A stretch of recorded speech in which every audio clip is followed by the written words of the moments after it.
Okay, तो topic हमारा था सीलेंट रेटा।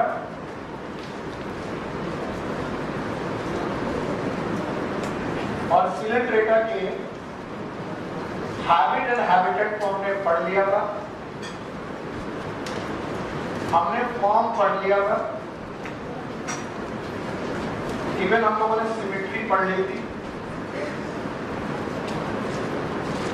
हमने इनकी जर्म लेयर के बारे में पढ़ लिया था, इवन हम इनकी मॉर्फोलॉजी भी पढ़ चुके थे। देखिए, देखने में लगता है कि बहुत कम पढ़ा, लेकिन आप 5 पॉइंट पढ़ चुके हैं। हैबिट एंड हैबिटेट पढ़ चुके हैं, फॉर्म पढ़ चुके हैं, सिमेट्री पढ़ चुके हैं, जर्म लेयर पढ़ चुके हैं और मॉर्फोलॉजी पढ़ चुके हैं।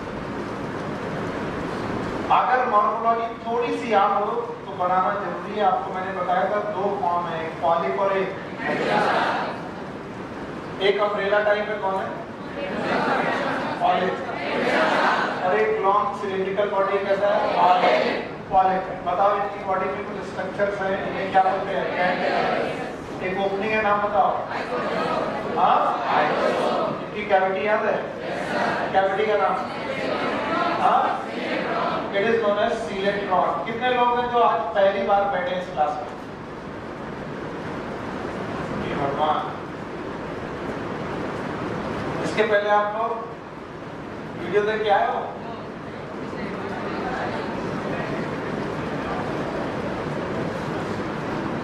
कुछ पल्ले नहीं पढ़ रहा हो? अभी तक पढ़ना भी नहीं चाहिए था, क्योंकि वो ऐसे ही करना, कुछ ऐसे उल्टा सीधा बोल रहा था बकवास में। अब पढ़ो, बताओ क्या लिखा मैंने? ये समझ में आया? क्या लिखा है? सीलेंट रेटा वो प्राणी होते हैं जिनकी बॉडी की कैविटी का नाम होता है सीलेंट्रॉन। उनका क्या नाम होता है? सीलेंट्रॉन। घबराना मत, जितने भी नए लोग बैठे, जितना जितना मैं बोलूं अब यहाँ से समझ लो। यहाँ से नहीं समझ में आया तो बताना, उसके पहले तो बकवास करना था। बताओ, पर्दे का नाम? कैविटी का नाम? जिसकी कितने फॉर्म होते हैं? 2। एक सिलिंड्रिकल, कैसा? ये जो सिलिंड्रिकल है ये है पॉलिप। फिर से बोलो, पॉलिप। और एक अम्ब्रेला की तरह होता है, जैसा छाता होता है ठीक वैसा होता है। अगर वो है तो बताओ वो कौन सा बेटा? मेडुसा। तो क्या इसके पास भी कैविटी होती है? इस कैविटी का भी नाम सीलेंट्रॉन। फिर से बोलो, बताओ ये जो कंडीशन है इसे क्या बोलेंगे? माउथ। बोलो क्या बोलेंगे? और इसी माउथ का दूसरा नाम हाइपोस्टोम। फिर से बोलो, हाइपोस्टोम। तो भाइयों बहनों, जो लोग आज नए आए हैं वो यहाँ से शुरू करें। ये हाइड्रा वाला ग्रुप है। कौन सा ग्रुप है? तो कुछ हाइड्रा ऐसा दिखता है कि ऐसा? तो ये पॉलिप है कि मेडुसा? और जो अम्ब्रेला जैसा है वो कौन है? मेडुसा। तो बताओ ये प्राणी कितने फॉर्म में पाए जाते हैं? 2। एक कौन? पॉलिप। दूसरा कौन? मेडुसा। यहाँ तक किसको नहीं समझ में आया? बताओ क्या पढ़ रहे हैं? सीलेंट रेटा में क्या क्या पढ़ चुके? पहला पॉइंट, बंदा रहता कहाँ है? That is known as habit. दूसरा कौन? और मतलब वो यूनिसेलुलर है कि मल्टीसेलुलर? बताओ कैसा है? बताओ सेल बन चुके हैं कि टिश्यू? टिश्यू बन चुका है। सिमेट्री कैसी थी? रेडियल। जब कभी भी रेडियस के लॉन्ग सिमेट्री गुजरे, it is known as radial symmetry. बोलो कैसी? एक प्लेन की मैनी प्लेन? अगर मैनी प्लेन से काटा जा सकता है तो सिमेट्री क्या कहलाएगी? रेडियल। नाउ जर्म लेयर में कितनी लेयर है? 2। बाहर वाली एपिडर्मिस। फिर से बोलो, शाबाश मेरे बच्चे। बाहर वाली कौन सी है? एपिडर्मिस। अंदर वाली? अब आप लोग बॉडी वॉल को 2 पार्ट में देख लो। ये मैंने बनाया है, बताओ ये वाला पोर्शन क्या होगा? बताना पड़ेगा। और ये वाला बीच में क्या होगा? बोलो, किसे लिया? पक्का? भाई जर्म लेयर हो गया। इसके बाद क्या है? कितने कितने प्रकार से? 2। एक सीधा और एक उल्टा। या फिर ये सिलिंड्रिकल बॉडी क्या कहलाएगी? पॉलिप। Umbrella like. तो भाइयों बहनों मैंने इतने पॉइंट पढ़ा दिए, इसमें किसी को तकलीफ को बताओ कहाँ रहते हैं? हो गया? अच्छा बताओ, क्या ये मैराइन वाटर में रह सकते हैं? फ्रेश वाटर में रह सकते हैं? अच्छा बताओ, फॉर्म कैसी है? सिमेट्री कैसी है? क्या होगा देखो। अच्छा बताओ, जर्म लेयर कितनी है? बाहर वाली, अंदर वाली, बीच में कोई बेटा लेयर है? नाम बताओ। और बताओ, मॉर्फोलॉजी में कितने फॉर्म है? एक कौन? पानी। दूसरा नए बच्चे जो आज बैठे हैं उनको इतनी बात कितने लोगों को समझ में नहीं है। सच सच बोलना, मास्टर से मतलब टीचर से और डॉक्टर से फर्क छिपाते नहीं। हाँ, वरना दवा सही से नहीं मिलती। चलो, हम लोगों ने पॉइंट कौन कौन से पढ़े? हैबिट है मतलब रहता कहाँ है। अच्छा, दूसरा फॉर्म, टिश्यू है कि ऑर्गन है कि ऑर्गन सिस्टम है कि सेलुलर है, याद रहेगा। सिमेट्री, बोलो तीसरा कौन? सिमेट्री। चौथा कौन? Germ layer. पांचवा, क्या इनकी बॉडी में सीलेंट्रॉन है? क्या इनकी बॉडी में सीलोम है? क्या इनकी बॉडी में बॉडी कैविटी है? उस बॉडी कैविटी का नाम सीलोम है। सीलोम की सीलेंट्रॉन, सीलोमेट है कि एसीलोमेट? अब देखो बेटा, लाइव प्रोसेस समझने की कोशिश करिए।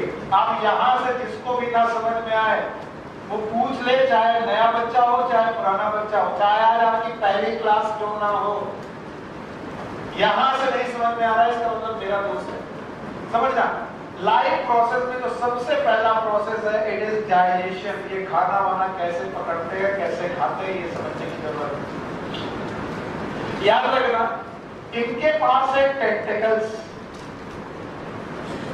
और इन्हीं टेंटिकल्स की बेस पर या फिर उस पूरे टेंटिकल्स की एपिडर्मिस पर स्पेशल सेल्स होती है known as, yes very good, it is known as cnidocyte. बोलो क्या नाम है? कल बताया था लीडोसाइट। इनका दूसरा नाम स्टिकिंग सेल। और इन लीडोसाइट और स्टिकिंग सेल की मदद से खाने को पकड़ करके बेटा अपने माउथ के द्वारा, ये वाली ओपनिंग का नाम क्या है? Mouth. Mouth is also known as hypostome. बोलो हाइपोस्टोम के अंदर ये अपने फूड को भेजते हैं। फूड को भेजते हैं जब, तो फूड जाता है एक ही कैविटी में, कैविटी का नाम। और जब फूड जा रहा होता है तो इसमें पानी भी जाता है। क्या जाता है? पानी।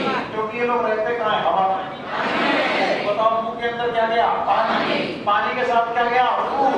हाँ, और फूड को पकड़ कर अंदर किसने भेजा है? बोलो किसने भेजा है? टेंटिकल।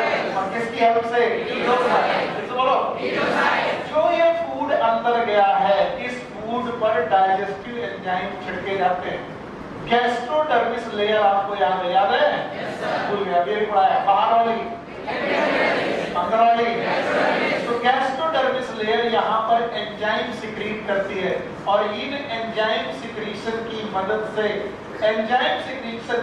से यहाँ डाइजेशन चालू हो जाता है। बताइए, डाइजेशन सेल के अंदर है कि सेल के बाहर?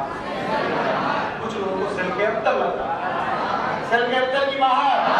तो बताओ, जब एंजाइम की प्रेजेंस में डाइजेशन चालू हो गया तो बताओ कैसा डाइजेशन हुआ?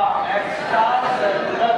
तो बोलो, तो जब पार्शियल डाइजेशन हो जाता है, पार्शियल मतलब पूरा की आधा, इस आधे डाइजेशन हो जाने के बाद इस फूड को ये गैस्ट्रोडर्मिस की कोशिकाएं अंदर ले लेती। ये कोशिकाएं अंदर ले लेती ना vacuole, vacuole known as food vacuole. बोलो कौन सा वैक्यूल? और उस फूड वैक्यूल के अंदर फाइनल डाइजेशन होता है। पहला डाइजेशन और बाद में, तो बताओ पहला डाइजेशन कैसा है? Extra cellular. ये भी क्वेश्चन आया है हम लोग के जमाने में, तुम्हारे समय में नहीं आया। बताओ डाइजेशन इनका शुरुआत में कैसा? Extra cellular. किस कैविटी में? That's why सीलेंट्रॉन is also known as, किसी को नाम याद है? बोलो क्या नाम है? Gastrovascular cavity. बोलो क्या नाम है? और मैंने बोला है कि बायोलॉजी में जो भी नाम रखे जाते हैं उनकी इसकी अपनी एक डेफिनेशन होती है। बताओ इस कैविटी का नाम गैस्ट्रोवेस्कुलर कैविटी क्यों रखा गया? क्योंकि इस कैविटी में गैस्ट्रो होता है। What is gastro? डाइजेशन। क्या होता है? डाइजेशन। पूरा डाइजेशन यही होता है क्या? पहला डाइजेशन कैसा? बाद में इनमें डाइजेस्टिव सिस्टम है? हमारे पढ़ेगी डाइजेस्टिव सिस्टम ऑर्गन हो गया। क्या हो गया? और ऑर्गन पहली बार कहाँ बना? दिमाग बहुत ओपन रखिए। जवाब देने के पहले हाँ या ना दोनों बोलने के पहले आपके दिमाग में कारण होना चाहिए। और जब ये अप्रोच आप बनाओगे तो एग्जाम में आप हर क्वेश्चन को राइट या रॉन्ग करते वक्त कारण जानते होंगे। ये गलत है, ये नहीं होगा क्यों, और ये है क्यों। कुत्ते से बचने के तरीके यही होते हैं। आपके मुंह से जो जवाब निकले उसकी पिक्चर पीछे होनी चाहिए। बताओ क्या इनमें डाइजेस्टिव सिस्टम है? नहीं है। क्यों? डाइजेस्टिव सिस्टम में ऑर्गन बन जाएगा। और ऑर्गन बन गया तो ऑर्गन बेटा ऑर्गन ग्रेड बॉडी हो जाएगी। तो बताओ सीलेंट डेटा की बॉडी ऑर्गन ग्रेड है? कैसी है? तो बताओ सीलेंट डेटा में ऑर्गन और ऑर्गन नहीं है तो डाइजेस्टिव सिस्टम, और डाइजेस्टिव सिस्टम नहीं है फिर भी डाइजेशन है। पहला स्टेप एक्स्ट्रासेलुलर, बाद में एक्स्ट्रासेलुलर, पहले इंट्रासेलुलर, और इस डाइजेशन के बाद बेटा एनर्जी इन्हीं सेल्स में भेज दी जाती है। तो डाइजेशन हो गया पहला प्रोसेस। दूसरा प्रोसेस रेस्पायरेशन। रेस्पायरेशन का मतलब है गैस एक्सचेंज। यहाँ ट्रू रेस्पायरेशन नहीं है, केवल गैस एक्सचेंज है। और ये जो गैस एक्सचेंज कर रहे हैं हाइड्रा के मेंबर, ये जीबीएस से कर रहे हैं। बोलो what is GBS? General body surface. बोलो यानी कि एपिडर्मिस और हाइपोडर्मिस की हर कोशिका अपना एक्सचेंज ऑफ गैसेस किसी रेस्पिरेटरी सिस्टम के द्वारा करती है। करती है कि नहीं करती? नहीं। क्या डायरेक्ट करती है? डायरेक्ट किस सरफेस से करती है? General body surface. ओके, क्या रखना? रेस्पिरेशन के बाद circulatory system. There is no circulatory system. Circulatory system इनमें कुछ नहीं है। बस याद रखना सर्कुलेशन से रिलेटेड अगर कुछ है तो वाटर है, और वाटर इन और आउट एक ही ओपनिंग से होता है। जिस ओपनिंग से इन गया उसी ओपनिंग से आउट हो गया। इसका मतलब है इनमें माउथ और एनस जैसे डिफरेंशिएशन नहीं है। और ऐसी बॉडी प्लांट को बोलते हैं ब्लाइंड सैक प्लांट। बोलो क्या नाम? It is known as blind. Blind का मतलब होता है जो एक तरफ से बंद हो। सैक का मतलब सैक। ऐसा प्लांट जिसे हम लोग बोलते हैं ब्लाइंड सैक प्लांट। तो बताओ सर्कुलेटरी सिस्टम है कि नहीं है? नहीं है। एक्सक्रीशन के लिए GBS.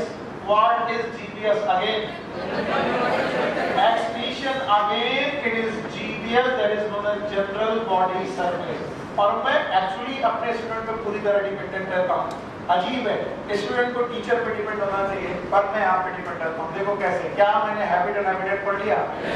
Form? No sir. Symmetry? Germ layer? इसके बाद क्या मैंने आपको मॉर्फोलॉजी पढ़ा दी? क्या मैंने लाइफ प्रोसेस पढ़ा दिए? कितने पॉइंट हो गए? 6। अब 7वां पॉइंट बताओ। पर मैं रिप्रोडक्शन जाने के पहले इन सिस्टम में 4 सिस्टम में एक नया सिस्टम जोड़ना चाहता हूं, एंड दैट नया system is known as nerve tissue. इस पॉइंट को खूब हाईलाइट करके लिख लेना, एनसीईआरटी में ये पॉइंट नहीं है। क्या रखना? These are the first organism, इस दुनिया में आए पहले एनिमल हैं जिन्होंने नर्व टिश्यू बनाए। They have diffuse nerve। Diffuse nerve वो नर्व होती है जिनमें सेंसरी और मोटर का डिफरेंशिएशन ना हो। सुनो फिर से, जो नर्व स्टिमुलस लेके आती है दैट इज सेंसरी। आपने मुझे छुआ, मुझे पता चल गया नर्व ने ये चीज हमारे ब्रेन तक पहुंचाई। बताओ ये सेंसरी है कि मोटर? आपके छूने में कुछ खराबी थी, मैंने हाथ हटा दिया, मैंने क्या दिया? रेस्पॉन्स। बोलो क्या दिया? रेस्पॉन्स बताने वाली नर्व का नाम मोटर है। बोलो अब इधर मेरा देखो, जो नर्व आपको सेंस दे, और जो फंक्शन करे, मैं मसल कांटेक्ट करना चाहता हूँ, क्या नर्व कांटेक्ट कराएगी? कौन सी? और तुमने मुझे छुआ और मुझे पता चल गया। तो जब सेंसरी और मोटर का डिफरेंशिएशन हो, अलग अलग हो, तो it is known as true nervous system. और जब नर्व में सेंसरी और मोटर का डिफरेंशिएशन ना हो, it is known as diffuse. तो याद रखना, they have most primitive nervous system, most primitive. इनसे ज्यादा प्रिमिटिव नर्वस सिस्टम किसी का नहीं है। और अगर आप इस बात को मुझे बता दोगे कि these are the first animal, these are the first animal which acquired nervous system, बताओ, कोरिफेरा में नर्वस सिस्टम, प्रोटोजोआ में, अमीबा में, तो पहली बार नर्वस सिस्टम किसने एक्वायर किया? सिलेंड्रेटा। बोलो किसने? तो अब आप देख लो, लाइफ प्रोसेस तो खत्म हो गया, अब रिप्रोडक्शन खाली बचा है, तो वो समझा दूंगा, मुझे आता है, मैं समझा दूंगा। लेकिन इतना जो बोर्ड में है, इसे बिना देखे आप मुझे बताएंगे, इधर बिना देखे बताएंगे। बताओ, हम लोगों ने इनके दो फॉर्म पढ़े, एक कौन? पॉली, और दूसरा कौन? मेडुसा। चाहे पॉली हो चाहे मेडुसा हो, इनकी अपनी कैविटी है। कैविटी का नाम क्या? ये डिप्लोप्लास्टिक है। बाहर में लेयर एपिडर्मिस, अंदर वाली एपिडर्मिस, बीच में मीसोफिलिया। क्या इनके पास लाइफ प्रोसेस में डाइजेशन का एक प्रोसेस है? क्या ये खाना अपने हाथ से पकड़ लेते हैं? टेंटिकल से पकड़ते हैं? और क्या उनमें कोई स्पेशल सेल होती है? नाम बताओ। इनमें सबसे खतरनाक टॉक्सिन होता है, यस और नो? सूर्य बाबू, टॉक्सिन का नाम? It is hypnotoxin, not the hepatotoxin. आपकी बात सिलेक्ट कराना है। वैसे हम जिसको बहुत मानते हैं ना, वो क्लास छोड़ देता है, तो छोड़ दोगे क्या? चलो, हेपेटोटॉक्सिन की हिप्नोटॉक्सिन दुनिया का सबसे खतरनाक प्रोटीन बढ़ने वाला टॉक्सिन है। और उस टॉक्सिन की वजह से, याद रखना, उस टॉक्सिन की वजह से बेटा ये लोग शिकार करते हैं। क्या? डाइजेशन करते वक्त पहला डाइजेशन कहाँ पर होगा? क्या आपकी कैविटी में होगा? कैविटी का नाम सीलोम है। सिलेक्ट्रॉन, एक्स्ट्रा सेलुलर के इंट्रा सेलुलर, एक्स्ट्रा सेलुलर के एक्स्ट्रा सेलुलर, पहले एक्स्ट्रा सेलुलर फिर इंट्रा सेलुलर। शाबाश मेरे बच्चे, बताओ कंप्लीट किस में होगा, एक्स्ट्रा में कि intra? Respiration, GBS, GBS, what is GBS? General excretion. Excretion होगा कि नहीं होगा? होगा, लेकिन किसके थ्रू? जनरल। पक्का? अच्छा बताओ, मैंने सर्कुलेशन में कुछ बताया? क्या पानी ही अंदर और बाहर होगा? दो ओपनिंग होगी?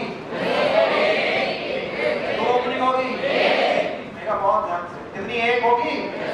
क्या प्लांट का नाम? Plant cell plant. फिर से बोलो। अच्छा भाई, इसके बाद नर्वस सिस्टम क्या मोस्ट प्रिमिटिव है?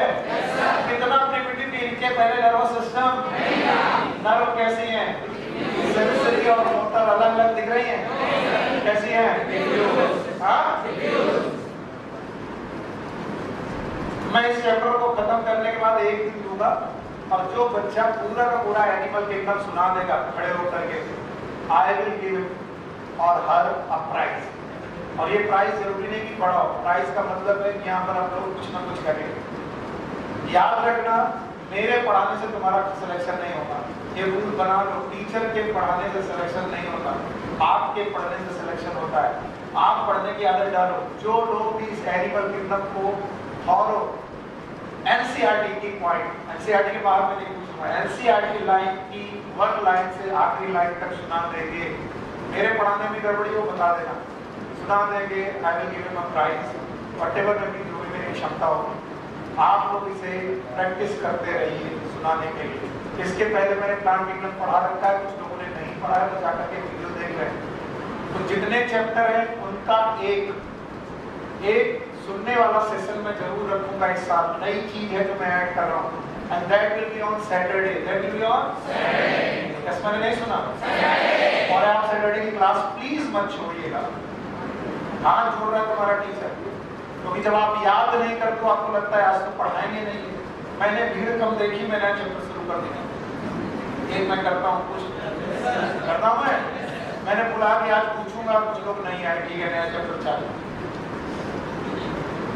तो प्लीज आइए, पढ़ के आइए, सेलेक्ट होना है तो जरूर पढ़ के आइए। आएंगे? नहीं तुम्हारी हाँ ना में कोई डिफरेंस नहीं है। सेलेक्ट होना है? तो बेटा मेरे पढ़ाने से सिलेक्शन नहीं होगा, आपके पढ़ने से होगा, खुद के पढ़ने से होगा। पक्का? तो दुनिया की किसी भी कोचिंग पे डिपेंड होना बंद कर दो, टीचर पे डिपेंड होना बंद कर दो। किस पे डिपेंड होना है? और अगर खुद नहीं पढ़ रहे हो तो टीचर और कोचिंग को दोष नहीं देना, बिल्कुल नहीं। अब आओ, रिप्रोडक्शन इन सीलेंट डेटा। मैंने कल ही आपको बता दिया था 2 तरीके का रिप्रोडक्शन ये लोग परफॉर्म कर सकते हैं। एक है एसेक्सुअल और दूसरा सेक्सुअल। जवाब नहीं आ रहे इसका मतलब कल भी कुछ सीखा नहीं। पहला कौन? एसेक्सुअल और दूसरा कौन? सेक्सुअल। आज कुछ लोग बैठे हुए हैं, इस वजह से इनके लिए पढ़ाना ही पढ़ाना है। बताओ कितने प्रकार का रिप्रोडक्शन? 1 इज एसेक्सुअल, दूसरा सेक्सुअल। मैंने बोला था जितने लोग पॉलिप हैं, कैसे हैं वो, कैसा रिप्रोडक्शन करते हैं? और इस एसेक्सुअल रिप्रोडक्शन में देयर में बी बर्डिंग। बोलो क्या हो सकती है? क्या इस बर्डिंग को हम लोगों ने हाइड्रा में रट्टा मारा है? कभी ना कभी तो रट्टा मारा होगा। हाइड्रा क्या करता है? बर्डिंग। क्या हाइड्रा अपनी बॉडी में बर्ड्स बनाता है और ये बर्ड कट के नई हाइड्रा को पैदा करती हैं? बताओ ये सेक्सुअल वर्ड है? सेक्सुअल। तो पॉलिप जनरली कैसा रिप्रोडक्शन करते हैं? सेक्स। ये सेक्सुअल की सेक्सुअल। और सेक्सुअल रिप्रोडक्शन करने के लिए क्या होता है? मेडुसा। फिर से बोलो। Thank you very much. It is Medusa. और मेडुसा में पाए जाते हैं गोनेड्स। एनसीईआरटी में कुछ नहीं है इसलिए मैं इसे ज्यादा नहीं पढ़ाऊंगा। और गोनेड्स में बनते हैं गैमीट्स और इन गैमीट्स से बनते हैं लार्वा। इसका मतलब डेवलपमेंट डायरेक्ट है कि इनडायरेक्ट? भाई गैमीट का होगा फ्यूजन, मेल और फीमेल गैमीट का होगा फ्यूजन, जाइगोट बनेगा, जाइगोट से बनेगी लार्वा। अगर लार्वा बने तो बताओ डेवलपमेंट इज डायरेक्ट और इनडायरेक्ट? बड़ी अजीब बात है, एनसीईआरटी ने सीलेंट डेटा में रिप्रोडक्शन को डिटेल में नहीं पढ़ाया। घर जाओगे तो आपको ये सब एक्स्ट्रा लगेगा, पर आप बोलोगे कितने प्रकार का रिप्रोडक्शन? 2। 1 इज एसेक्सुअल, दूसरा सेक्सुअल, पॉलिप और मेडुसा। एक अजीब बात है कि हाइड्रा पॉलिप होकर भी सेक्सुअल रिप्रोडक्शन कर सकता है। अजीब कहानी है। हाइड्रा के साथ बड़ी विचित्र बातें हैं। वैसे पॉलिप कैसे होते हैं? सेसाइल। कैसे? सेसाइल मतलब सबस्ट्रेटम से अटैच। सबस्ट्रेटम से हाइड्रा अकेला पॉलिप है जो सेसाइल। फिर से सुनो, हाइड्रा अकेला पॉलिप है जो सेसाइल।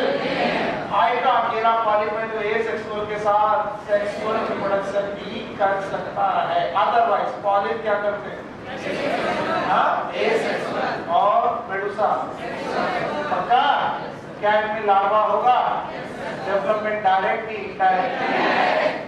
एग्जाम्पल आप लिख सकते हो। आखिरी पॉइंट है एग्जाम्पल। आप लोगों को एग्जाम्पल एनसीईआरटी में जो कुछ भी दिए गए हैं पढ़ने चाहिए और समझने चाहिए। देखिए एक एग्जाम्पल दिया है फाइसेरिया, दिया है तो नहीं दिया? बताओ इसका नाम।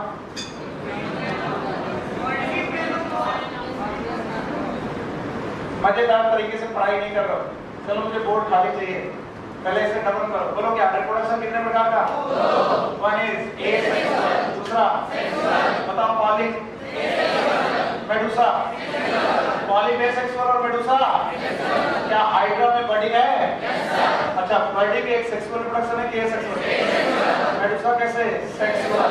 गोनेड्स होंगे, गैमीट बनेंगे, फ्यूजन होगा, लार्वा बनेगा, डेवलपमेंट इज क्या बात है? Direct indirect? तो 7 पॉइंट के बाद जो 8वां पॉइंट में डिस्कस करता हूं वो क्या होता है? एग्जाम्पल। एग्जाम्पल में पहला एग्जाम्पल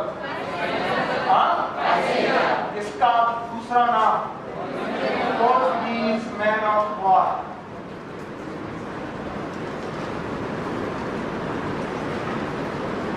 अच्छा, मुझे मालूम है आज नहीं कल ये चीजें भूल जाते हो, तो मैं आपको मिस्टर जैक से मिलाना चाह रहा हूं, pirates of Caribbean. Pirates of Caribbean के मिस्टर जैक कुछ ऐसे ही दिखते हैं। जैक स्पैरो ये एक लड़ाकू टोपी की तरह दिखने वाला बंदा है। जैसे लोग अब जो वॉरियर हुआ करते थे, जो वॉर के जाने वाले लोग टोपियां पहनते थे, वैसा दिखता है Portuguese man of war. That's why it is known as Portuguese man of war. बोलो, physalia is also known as Portuguese man of war. पहला हो गया। अच्छा, बहुत सारे लोगों ने कलम से लिखा होगा, बहुत सारे लोगों को जिंदगी में पेन ही मिल गया होगा। तो जिन लोगों को पेन मिल गया वो कलम के बारे में नहीं जानते। जो गांव के लोग हैं, प्राइमरी पाठशालाओं में पढ़े हुए, उन्होंने कलम से लिखा है। क्या अभी भी कोई कलम से लिखा है?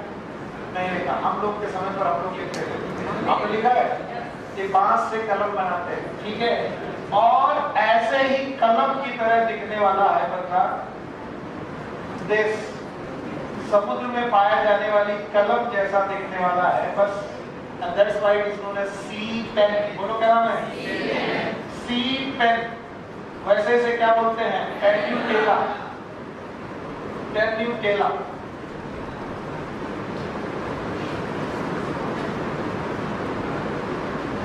समझ में आ रहा है? नहीं आ रहा है? ये एग्जांपल एनसीईआरटी में नहीं है क्या? हाँ? तो तुम ऐसे क्यों देख रहे हो जैसे मैं कुछ अलग पढ़ा रहा हूँ? क्या आप लोगों ने हाथ का पंखा कभी गर्मी में अभी कर रहे हैं? तो जो पंखे जैसे दिखे, हाथ के पंखे जैसा दिखे, that is known as sea fan. बताइए, कुछ नहीं आता। बोलो क्या? कार्बोनिया। फिर से बोलो। क्या एग्जाम्पल नहीं है? इसके पहले पढ़े नहीं? पढ़े तो बताओ, जल्दी बोलो। पाइसेरिया का दूसरा नाम पोर्टुगीज मैन ऑफ वॉर है। अच्छा बताओ, सी पेन। पेन्यूटेला। तुम ऐसे देख लो जैसे इसमें एग्जाम्पल नहीं है, इसके मुझे देखना पड़ेगा। पाइसेरिया है। इसके अलावा एडेम्सिया। एडेम्सिया इज तो बेटा चौथा एग्जांपल लिख लो, सी एनिमोन। It is एडेम्सिया।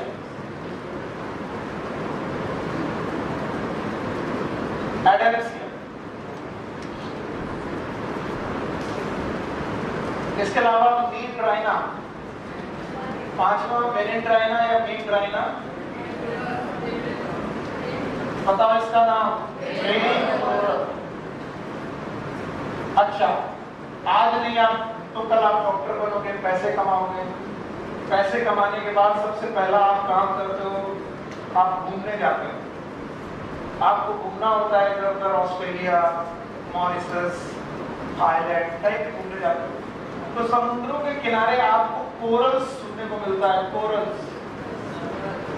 तो what is the coral reef? Coral reef अगर कभी शब्द आ जाए कोरल, ये शब्द हमेशा सीलेंट डेटा से रिलेटेड है। किससे? सीलेंट। और ये कोरल्स जो हैं, it is a group of exoskeleton. बहुत सारे सीलेंट डेटा की बड़ी कॉलोनी में इनके पास कैल्शियम कार्बोनेट के एक्सोस्केलेटन होते हैं, कैलकेरियस। और इसी कैलकेरियस एक्सोस्केलेटन के ग्रुप पर एक छोटा सा स्ट्रक्चर बनता है, these are known as corals। उन्हीं में से एक कोरल है जो ब्रेन जैसा दिख रहा है, that's why it is known as brain coral। समझ गए? चलो नाम बताओ example. Physalia, Portuguese man of war. कभी भूल जाना तो टोपी याद रहे, ठीक है? दूसरा सी पेन, that is पेन्यूटेला। पेन से पेन्यूटेला। ओके। सी पेन। इसके अलावा सी एनिमोन, ब्रेन कोरल, इसके अलावा हाइड्रा। इसके अलावा जेली फिश। याद है? बोलो कौन? ऑरेलिया। बोलो कौन? और इसके अलावा ओवेलिया। बोलो कौन? अब टोटल कितने एग्जाम्पल हो गए? मैंने 5 लिखे हैं, टोटल हो गए 8। एक बार में बता पाओगे? चलो भाई, एक बार में सारे एग्जाम्पल आपको बताने। बोलो पहला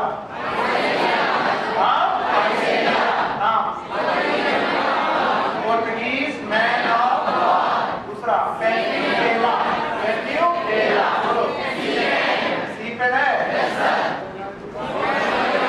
कार्बोनिया, बोलो क्या कार्बोनिया, सी एलिमोन, सी एलिमोन हो गया। Brain coral,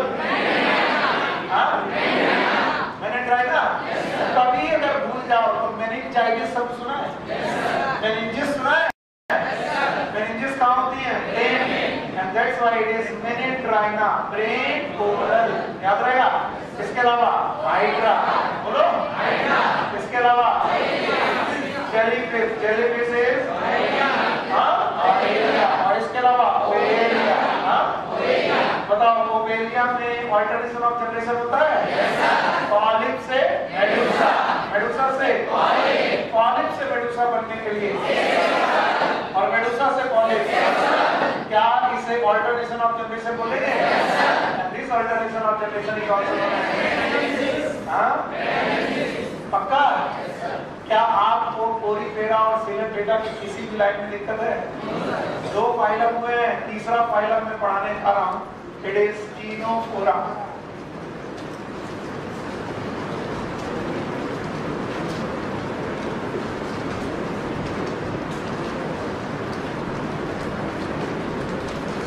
Ctenophora also known as worm bearer। NCERT इन्हें बोलती है worm jellies।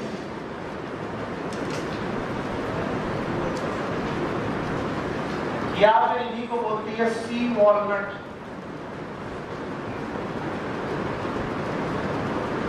अच्छा, अब इसकी पढ़ाई को थोड़ा इजी करते हैं, इजी करते हैं। जरा ऊपर देखो ध्यान से,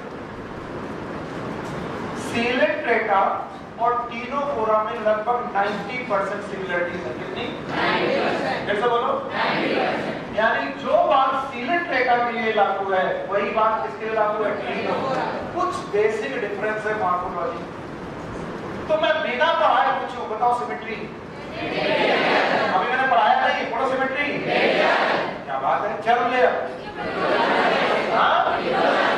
बताओ मीसोग्लिया होगी? होगी? बताओ कैविटी का नाम? सीलेंट, पैरागैस्ट्रिक की गैस्ट्रोवेस्कुलर, टेंटिकल हो सकते हैं। डाइजेशन में पहला एक्स्ट्रा, फिर रेस्पिरेशन, जनरल बॉडी सरफेस। देखिए मैंने पढ़ाया, बिना पढ़ाए जब इतनी सारी बातें कर रहा हूं मैं, किसके बारे में? तो टीनोफोरा को पहले तो सिलेंट्रेटा के साथ ही क्लासिफाई कर दिया गया था। पुरानी किताबें टीनोफोरा को अलग फाइलम नहीं मानती थी। पुरानी किताबें टीनोफोरा को सिलेंट्रेटा में ही बेटा इनको क्लासिफाई कर देती थी। तो बता दूं कि टीनोफोरा की जो भी क्वालिटीज है वो सिलेंट्रेटा से बहुत ज्यादा मैच करती है। पर हम ऐसे तो पढ़ेंगे नहीं, ऐसे पढ़ेंगे तो हम हैप्पीजर्ड हो जाएंगे, हमें कुछ समझ में नहीं आएगा हम क्या पढ़ रहे हैं। तो हम इसे अलाइन करेंगे कितने पॉइंट में? 8। कितने पॉइंट में? 8। तो जो पहला पॉइंट है it is habit and habitat. तो आज जो नए बच्चे हमें ज्वाइन किए हैं, जिनकी आज पहली क्लास है मेरे साथ, वो सारे बच्चे इस पॉइंट से आगे बढ़े। तीनों का मतलब ये होता है कॉम्ब, पूरा का मतलब बियरर, जो कॉम्ब जैसे स्ट्रक्चर को रखते हो। That's why they are known as comb jelly. Comb मतलब फावड़ा। ओके, अच्छा, they are also known as sea walnut. पहला पॉइंट बताओ भाई, जो नए बच्चे हो तो घबरा जाएंगे ना कि बताओ पुराने को नहीं आ रहा तो हमें क्या आएगा। पहला पॉइंट हैबिटेट, मतलब ये कहाँ रहते हैं, हैबिट मतलब ये कैसे रहते हैं। तो चलो, हैबिट एंड हैबिटेट में the first point, all of them are aquatic. इनमें सब के सब मेंबर एक्वेटिक हैं एंड एक्सक्लूसिव मैरीन। कोई भी बंदा फ्रेश वाटर में नहीं है, सब के सब मरीन वाटर में पाए जाते हैं। एक्सक्लूसिव मरीन, मरीन मतलब all of them are present in sea। और ओशियन। कोई भी बंदा आपको नदी तालाब में नहीं मिलने वाला। एक्सक्लूसिव मरीन हैबिटेट हो गया, habit. They are free swimming, all of them are free swimming animals. ये सेसाइल कंडीशन में नहीं रह सकते, ये कहीं चपक के नहीं रहते, ये हमेशा मूव करने वाले मेंबर है, हमेशा फ्री स्विम करते रहते हैं। तो हैबिट एंड हैबिटेट में पहला पॉइंट आप सबको बताना पड़ेगा। बोलो कहाँ रहते हैं? पानी में। पानी में भी फ्रेश वाटर की मरीन? कोई भी बंदा फ्रेश वाटर में याद रखना। ये कैसे रहते हैं? फ्री स्विमिंग करते हैं। देखो हैबिट एंड हैबिटेट हो गया। दूसरा पॉइंट फॉर्म में हम लोग क्या डिस्कस करते हैं, किसी को याद है? कुछ नहीं याद है। फॉर्म में हम डिस्कस करते हैं लेवल ऑफ ऑर्गेनाइजेशन। क्या याद है? Level of organisation. और आपको मालूम है लेवल ऑफ ऑर्गेनाइजेशन डिस्कस करते वक्त हमने आपको 4 बातें बताई हैं। कितनी बातें? या तो सेलुलर, या तो ऑर्गन, या तो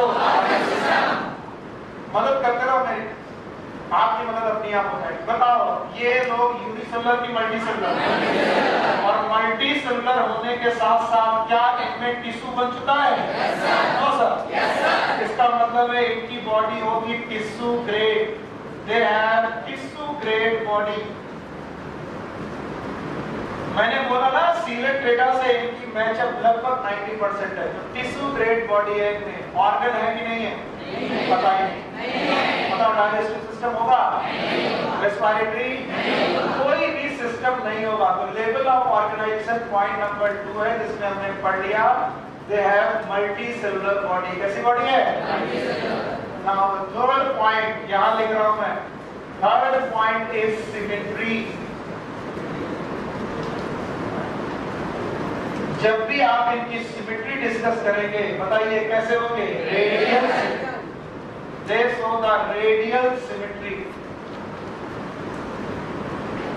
यानी इनकी बॉडी को रेडियस के अलॉन्ग मल्टीपल प्लेन से इक्वल हाफ में बांटा जा सकता है।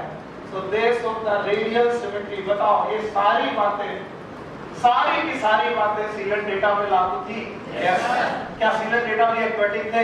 Yes। एक बात अलग है, सीलेट डेटा के मेंबर फ्रेश वाटर ही थे, लेकिन ये एक्सक्लूसिव मैरीन। क्या वो लोग सेसाइल भी थे? फ्री और बेटा फ्री स्विमिंग भी थे? बताओ ये केवल सेसाइल? बताओ उनका लेवल ऑफ ऑर्गेनाइजेशन कैसा था? इनका भी? क्या वो भी मल्टीसेलुलर थे? ये भी मल्टीसेलुलर। सिमेट्री उनकी भी कैसी थी? रेडियल। इनकी भी रेडियल। बताओ 3 पॉइंट तक आपको कोई दिक्कत ना आई हो तो मैं 14 पॉइंट बोलूं। 14 पॉइंट क्या है? हाँ बताओ, इसे हटा रहा हूं मैं और इसे आप समझिएगा। The fourth point is germ layer.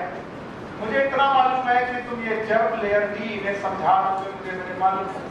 बताइए जर्म लेयर में ये बंदा डिप्लोप्लास्टिक की क्या ये 2 जर्म लेयर रखने वाला होगा? शाबाश बेटा। बाहर वाला लेयर इट इज एक्टोडर्म। फिर से बोलो। Thank you very much. This is ectoderm. और अंदर वाला लेयर इट इज मेसोडर्म के एंडोडर्म। अच्छा मैं अगर बिना बताए पूछूं, बताओ एक्टोडर्म का दूसरा नाम? एपिडर्मिस। फिर से बोलो। Yes it is epidermis my dear. बिल्कुल सीलेट डेटा जैसा ही है। और अंदर वाली लेयर, जितने लोगों को दिक्कत आ रही है मैं इसका स्ट्रक्चर बना दूंगा, चिंता मत करो। मैं केवल सीलेट डेटा के बेसिस पे बना रहा हूं। एक्टोडर्म और एंडोडर्म, मान लीजिए ये आपकी एक्टोडर्मल लेयर है और मान लीजिए ये एंडोडर्मल लेयर है। एक्टोडर्म और एंडोडर्म के बीच में this is outer layer that is known as ectoderm and this is inner layer that is known as endoderm. Ectoderm और एंडोडर्म के बीच में दे हैव जेली लाइक मीसोग्लिया।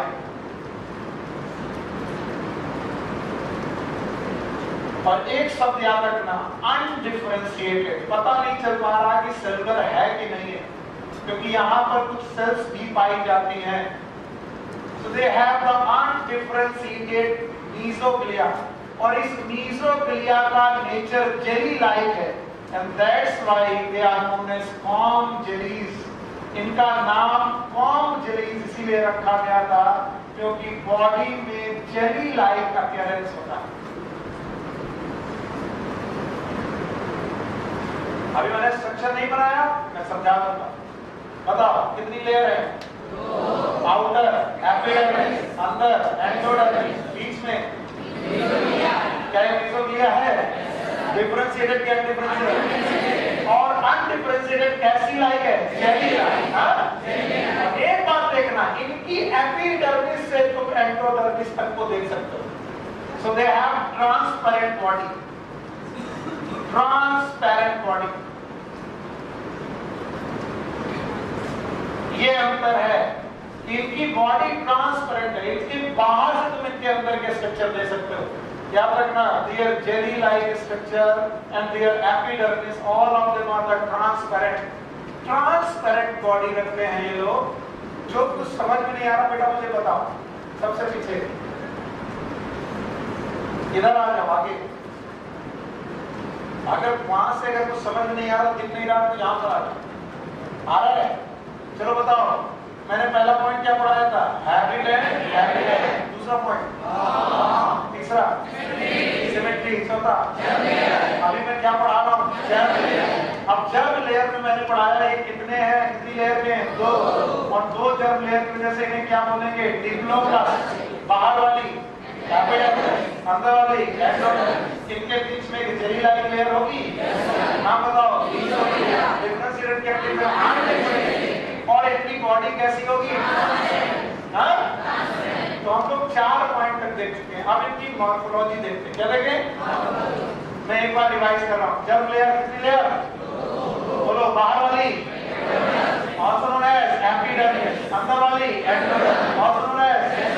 हाँ, इनकी पास बॉडी कैविटी है। क्या बेटा? Body cavity also known as सीलेंट्रॉन। आप सीलेंट्रॉन ना बोल सको तो क्या बोलोगे? Gastrovascular cavity. सीलेंट्रॉन शब्द तो किसके लिए है? सीलेंट लेटा। तो इनकी कैविटी का नाम गैस्ट्रोवेस्कुलर कैविटी। क्या भैया रिकॉर्डिंग हो रही है? हाँ, ठीक है। इसके अलावा आपको इतना मालूम है कि बेटा इनकी आउटर और इनर लेयर के बीच में जो मीसोग्लिया है वो डिफरेंशिएटेड है क्या?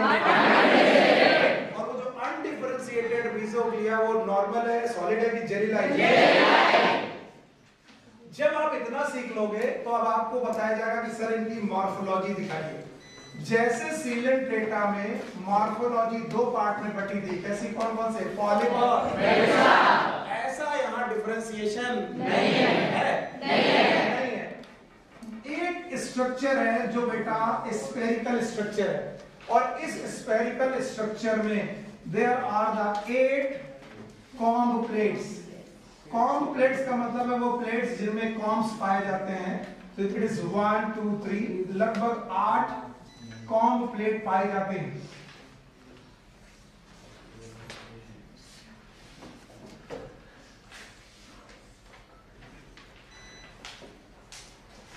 याद रहेगा? इन कॉम्ब प्लेट्स में पाए जाते हैं सीलिया। क्या पाए जाते हैं? Cilia. And which give them comb like appearance. तो दे हैव 8 रोज, 8 रो है ऑफ कॉम्ब प्लेट्स। ये 8 रो है जो कॉम्ब प्लेट्स की बनी है, एंड विथ सीलिया। इसका मतलब ये सब के सब सीलिएटेड है। याद रहे, they may have tentacle, may not have tentacle. इनकी बॉडी में टेंटिकल हो भी सकते हैं और नहीं भी हो सकते हैं। अगर टेंटिकल हुए तो वो भी सीलिएटेड होंगे। दे मे हैव टेंटिकल्स। टेंटिकल्स, तो इनके पास टेंटिकल्स जब भी होंगे it will be 2 in number. पर मैं आगे लिख लूं मे प्रेजेंट, प्लस का मतलब मे प्रेजेंट और मे नॉट प्रेजेंट, यानी टेंटिकल हमेशा हो जरूरी नहीं है। पर जब भी टेंटिकल होंगे इनका नंबर कितना होगा? 2, और वो टेंटिकल भी सीलिएटेड होंगे। इसके अलावा इनमें 8 रोज होंगी कॉम्ब प्लेट्स की। याद रखना, ये कॉम्ब प्लेट्स जो होंगी ये आपको अटैचमेंट और लोकोमोशन में हेल्प करेंगे, अटैचमेंट एंड लोकोमोशन में हेल्प करेंगे।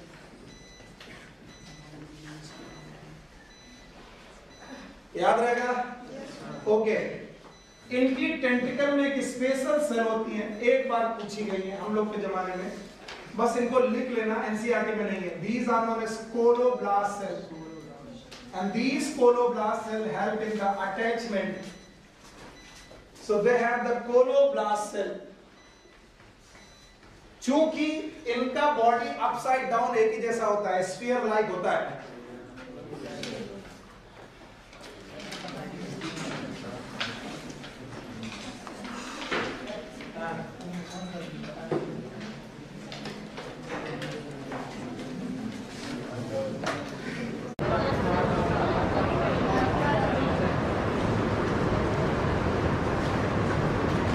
चलो भाई डिवीजन ही कर लो मॉर्फोलॉजिकल।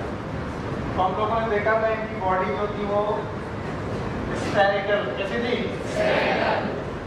और इनमें लगभग 8 फॉर्म प्लेट थी जो रेडियल अरेंजमेंट टाइप था।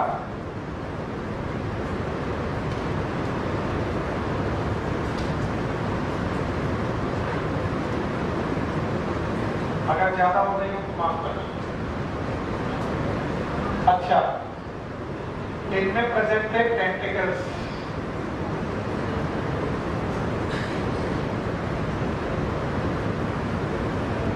मैंने बोला था इनमें एक स्पेशल सेल होती है जिसका नाम है कोलोब्लास्ट।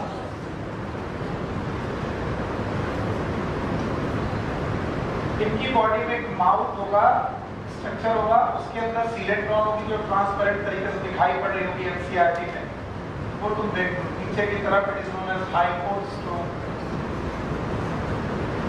कैविटी का नाम होगा गैस्ट्रोवेस्कुलर कैविटी। कौन सी कैविटी? Gastrovascular cavity. कोलोब्लास्ट जो सेल होगी ये अटैचमेंट में हेल्प करेगी। इसके अलावा चूंकि ये स्फेरिकल होते हैं, जिनका अपर साइड और लोअर साइड एक ही जैसा होता है, फिर भी इनमें कहीं ना कहीं अप साइड और डाउन साइड अलग अलग होना ही चाहिए। इसको पता लगने के लिए इनके पास एक स्पेशल सेल ऑर्गन होता है जो is known as statocyst. It is known as balancing organ.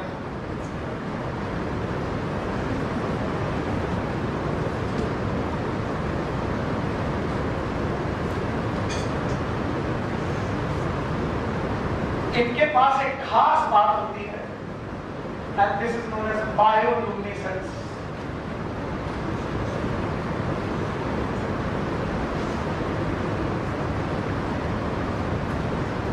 पहली बात मैंने बताई थी कि इनकी मीजोग्लिया नॉर्मल थी कि जलीला है, और बॉडी कैसी थी? ओपेक की ट्रांसपेरेंट। तो ये ट्रांसपेरेंट बॉडी की जो इनकी मीजोग्लिया है रात में लाइट एमिट करती है। क्या करती है? लाइट। और लाइट एमिट करने की इस प्रॉपर्टी का नाम है bioluminescence. It is a light emitting property.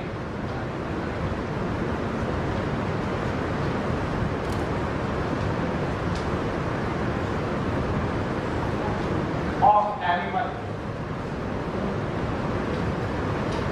कभी कभी समुद्र में कभी घूमने जाओगे आप, कभी ना कभी जाओ तो समुद्र में किनारे जब आप बैठे होगे तो आपको समुद्र में बहुत छोटे छोटे चुरू जैसे चमकते हुए कुछ चीजें दिखाई पड़ेगी पानी के अंदर। वो लोग कौन लोग हैं बताओ? कीनोफोरा। क्यों? क्योंकि ये क्या एमिट कर रहे हैं? लाइट। लाइट एमिट करना जुगनू का भी काम है, वो भी बायोलुमिनेसेंस करता है। ऐसा ही बायोलुमिनेसेंस हमारे कीनोफोरा के मेंबर भी करते हैं। तो हमने क्या क्या पढ़ लिया? बोलो। हैबिट है, हैबिट है। दूसरा, तीसरा, सिमेट्री। चौथा, जर्म लेयर। पांचवा, मॉर्फोलॉजी। अब अगर कुछ बचा है तो क्या बचा है? Life process. फिर बोलो। और लाइफ प्रोसेस सब लोग मिलके पढ़ें, और मैं अब डिटेल में नहीं जाऊंगा क्योंकि एनसीईआरटी में लिखा नहीं है ज्यादा, पर जितना मैं पूछता जाऊं बताते जाओ। डाइजेशन याद रहेगा? बताओ डाइजेशन पहला कैसा? Extra cellular. और जो ये एक्स्ट्रा सेलुलर डाइजेशन है, क्या ये कैविटी में हुआ है? किस कैविटी में? Gastrovascular cavity. It is in gastrovascular cavity. और बाद वाला जो डाइजेशन है वो कैसा है? इंट्रासेलुलर। इंट्रासेलुलर। तो बताओ फाइनल डाइजेशन इनका कैसा है? इंट्रासेलुलर। और शुरुआत में एक्स्ट्रा। तो क्या इनके पास भी बॉडी कैविटी होती है?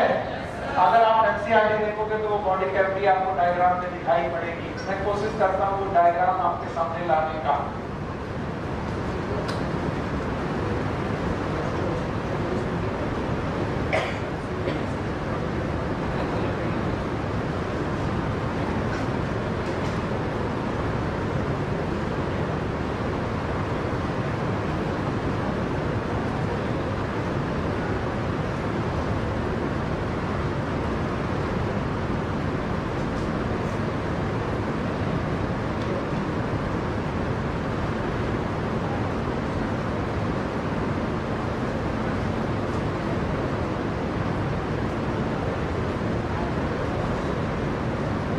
वेट करिए, जब तक नहीं आ रहा तब तक वेट करिए।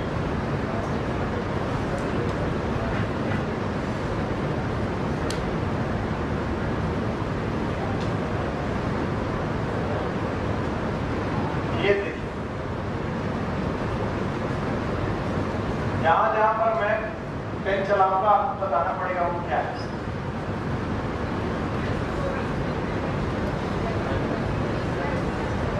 दिखाई पड़ रहा है? बताओ ये जो कैविटी है दिस, ये बताओ हाइपोस्टोम, ये क्या है? वेंट्रिकल। ये क्या है? बताओ ये जो प्लेट्स है इनका नाम? कितनी कॉम्प्लेट है?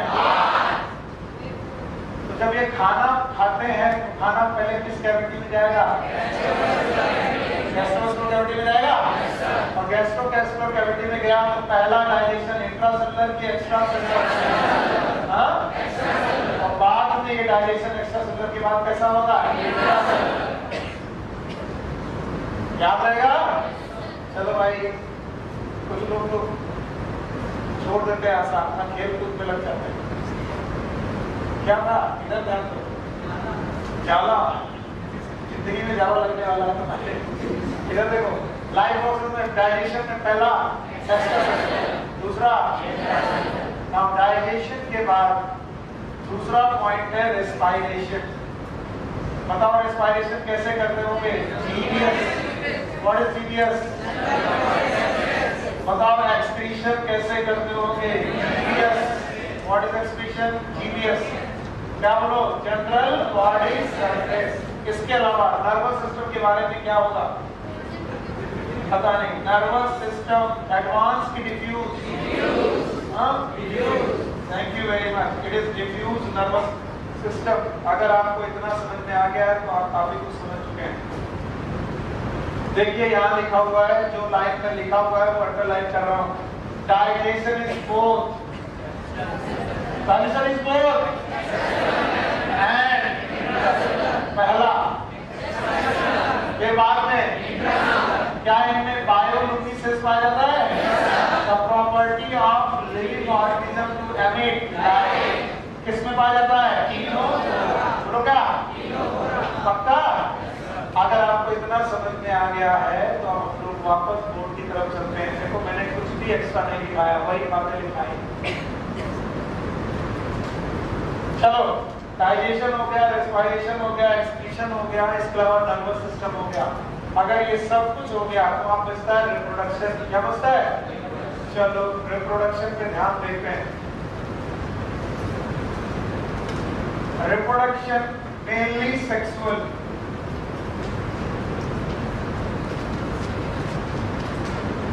Sexes are not separated.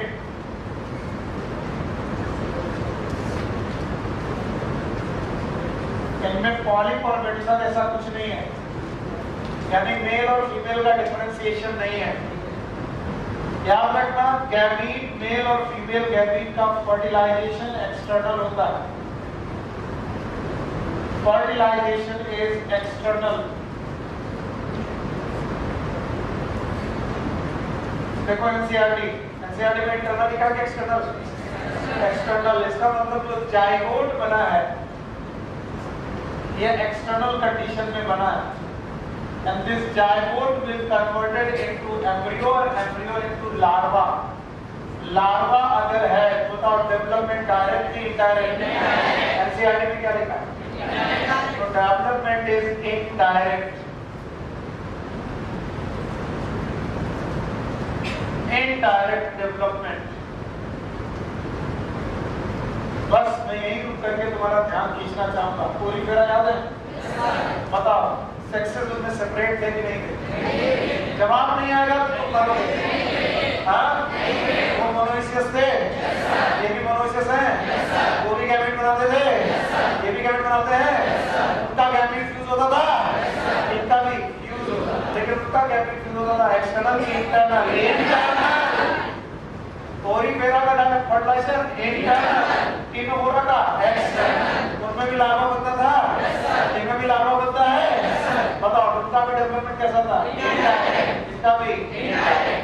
अंतर बताओ कहां पर आया? फर्टिलाइजेशन। सुनो किसमें? ओरीफेरा कैसे थे और ये वाले याद रहेगा। इसके बाद है एग्जांपल्स। एग्जांपल यस, पहला एग्जांपल एनसीईआरटी में क्या लिखा है? प्लूरो, प्लीज इसे सही ढंग से लिखिएगा। Pleurobrachia. This pleurobrachia is known as sea gooseberry.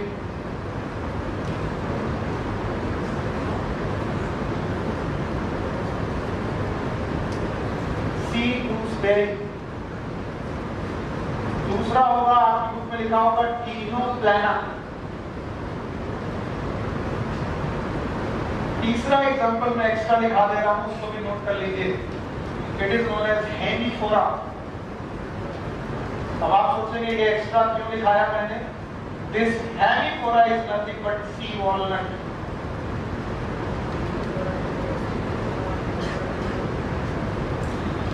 समुद्री walnut, sea walnut, it is hemiphora. चलिए अब कुछ चीजें मैं पूछ रहा हूं, सारे लोग सोच के जवाब देंगे। सी पेन, सी फैन, सी एनिमोल। Very good. इसके बाद आया आपके पास सी गूसबेरी। Sea gooseberry. इसके बाद आएगा सी वॉलनट। याद रहेगा? ऐसे सी से जुड़े हुए बहुत सारे चीजें आपके सामने आने वाली हैं और आप इतना कंफ्यूज होने वाले हो कि कौन किसमें था। अब बताओ इसके पहले वाले एग्जांपल किसके थे? सीलेंट टेटा। किसका? और ये वाले पक्का? चलो बाग स्पॉन्ज, फ्रेश वाटर स्पॉन्ज।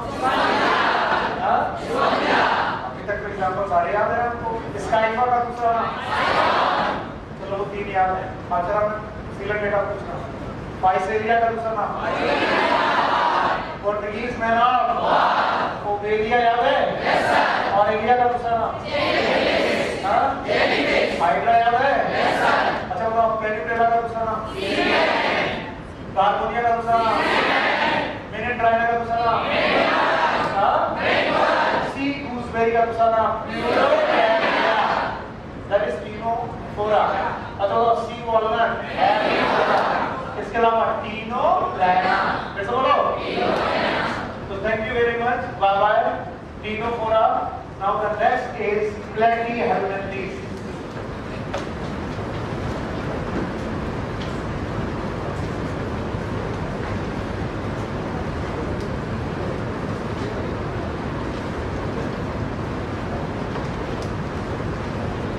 याद रखना जो हेल्मिन्थेस शब्द यूज किया जाता है, it is related with the war.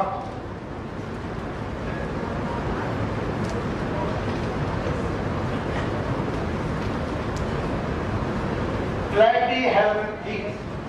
अब प्लेटी का मतलब है फ्लैट।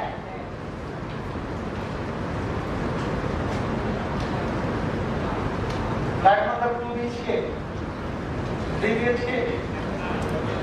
फ्लैट मतलब चपटा, and that's why they are known as flat worm.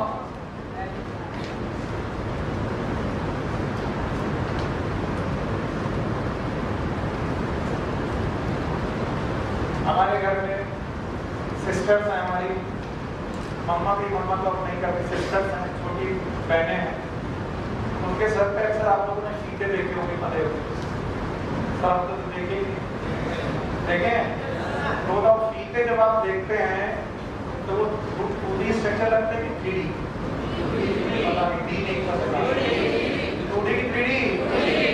मतलब उसमें लंबाई और चौड़ाई, उनकी डॉर्सल सरफेस कैसी है? फ्लैट, और वेंट्रल सरफेस भी फ्लैट। डॉर्सल और वेंट्रल दोनों सरफेस अगर फ्लैट हो, ऐसे लोगों को फ्लैटी हेलमिंथीज और फ्लैट वर्म बोलते हैं। They are dorsally ventrally flattened surface. So इन वर्म की खास बात है, इनकी बॉडी कभी आपको सिलिंड्रिकल नहीं मिलेगी।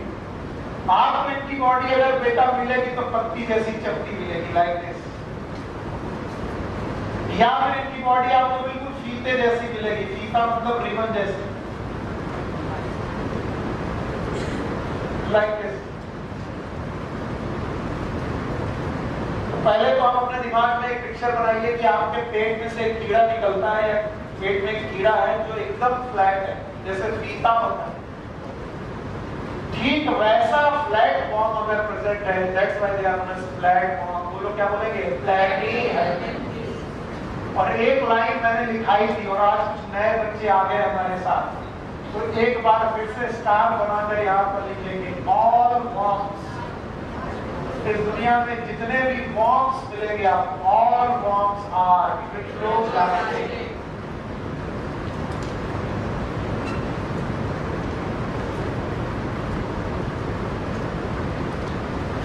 अगर कोई बोले अर्थ वर्म, बुक वर्म, गिनी वर्म, टेप वर्म, तो कोई भी दुनिया का वर्म मिले वो कैसा होगा? विट्रोप्लास्टिक। उसकी बॉडी में कितनी लेयर होगी? बोलो कौन? Ectoderm, mesoderm. ये हो गया इनका परिचय। जरा इनके परिचय में 3 लोगों का परिचय अपने दिमाग में पिक्चर मिला, पूरी तरह दिख रहा है? दिख रहे हैं? सीलन डेटा दिख रहा है? तीनों बोरा दिख रहे हैं? तीनों को देख के अलग अलग पहचान लोगे?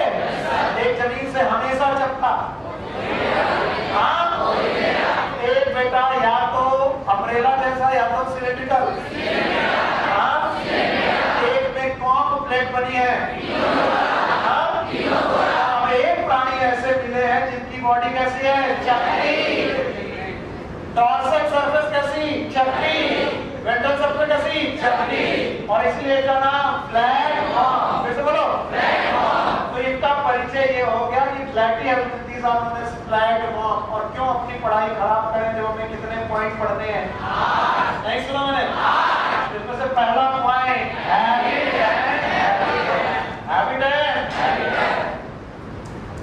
तो सबसे पहले इसका हैबिटेट लिखने की कोशिश करिए। Mostly parasitic,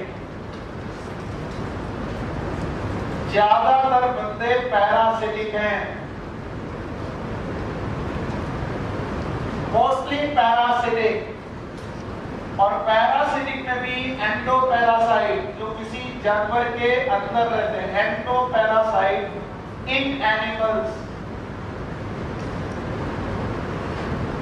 even in human being.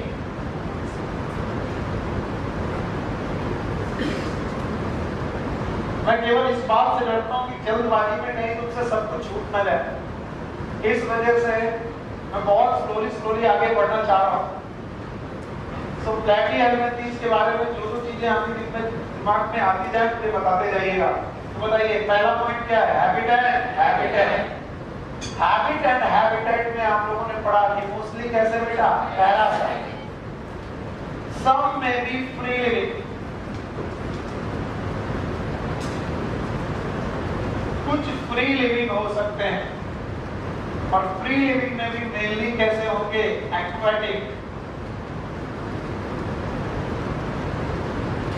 तो हैबिट एंड हैबिटेट इनका यही है कि ज्यादातर ये दूसरे जानवरों के पेट के अंदर या फिर ब्लड के अंदर या फिर कहीं पर भी पाए जाएंगे, मोस्टली एंडोपैरासाइट होते हैं। हैबिट एंड हैबिटेट, कुछ बंदे ऐसे होंगे जो फ्री लिविंग होंगे। कैसे? Free living. लेकिन अगर फ्री लिविंग हुए, बताओ अगर फ्री लिविंग हुए भी तो कैसे होंगे? नहीं, क्या निपट गया? Habit and habitat. दूसरा फॉर्म में हम लोग क्या डिस्कस करते हैं? फॉर्म में level of, they are multi cellular. ये सब के सब मल्टी सेलुलर लोग हैं। And the first animal which form organs,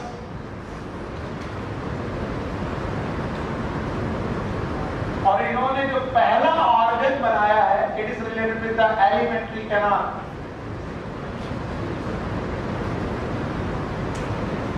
जो पूरी तरीके से सिस्टमिक नहीं बन पाया, सिस्टम के रूप में नहीं बन पाया, लेकिन सबसे पहले ऑर्गेनिज्म है जिन्होंने एलिमेंट्री कैनाल बनाने की कोशिश की। They are multicellular, first animal which forms of organ, and that's why they have the organ grade of organization.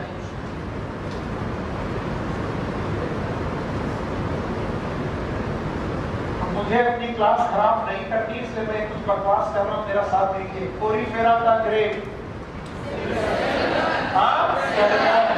सीलन डेटा का ग्रेड, टीनोफोरा का ग्रेड। अब आज कौन आया? प्लैटीहेल्मिन्थेस का लेवल ऑफ ऑर्गेनाइजेशन क्या है? Organ grade of organisation. क्या इसने ऑर्गन सिस्टम बनाया? पर क्या बनाया? ऑर्गन। और जो भी ऑर्गन बनाया वो कौन सा था? Alimentary canal. जैसे बोलो, अब वो भी एलिमेंट्री कैनाल जो बनाई वो कंप्लीट की इनकम्प्लीट? इनकम्प्लीट एलिमेंट्री कैनाल बनाई है। कैसे बनाई है वो कल भी डिस्कस करता हूँ। फॉर्म हो गया point number 2। Now the point number 3 is symmetry.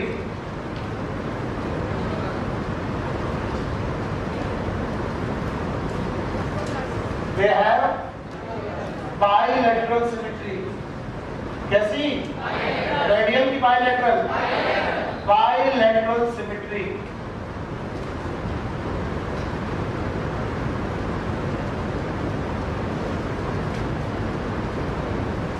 Bilateral symmetry का मतलब है इनकी बॉडी को लेफ्ट और राइट पार्ट में बांटा जा सकता है। किस पार्ट में? Left and right. यानी दो लेटरल पार्ट है, एक लेफ्ट लेटरल पार्ट और एक राइट लेटरल पार्ट। तो इस दुनिया में जिसकी भी बॉडी को लेफ्ट और राइट पार्ट में बांटा जा सके उसे क्या बोलेंगे? बायलैटरल। माइसेल्फ, सितारा मछली सितारा मछली देखो, बायलैटरल की रेडियल। अब ध्यान से सुनो, वैसे तुम्हारा मन तो करता नहीं है, तुम जमाई ले रहे हो इसलिए तुम्हारा मन ही नहीं करता कि कौन एनिमल विक्रम पढ़े। एक क्वेश्चन इससे दिया जाए तो ध्यान दो, हमें एक क्वेश्चन इंपॉर्टेंट है। 720 में 720 चाहिए, पहले 360 में 360 बुलाओ। ध्यान से सुनो, मैंने बोला बायलैटरल सिमेट्री और मैं कुछ खास बात बताने जा रहा हूँ। All the triploblastic, all the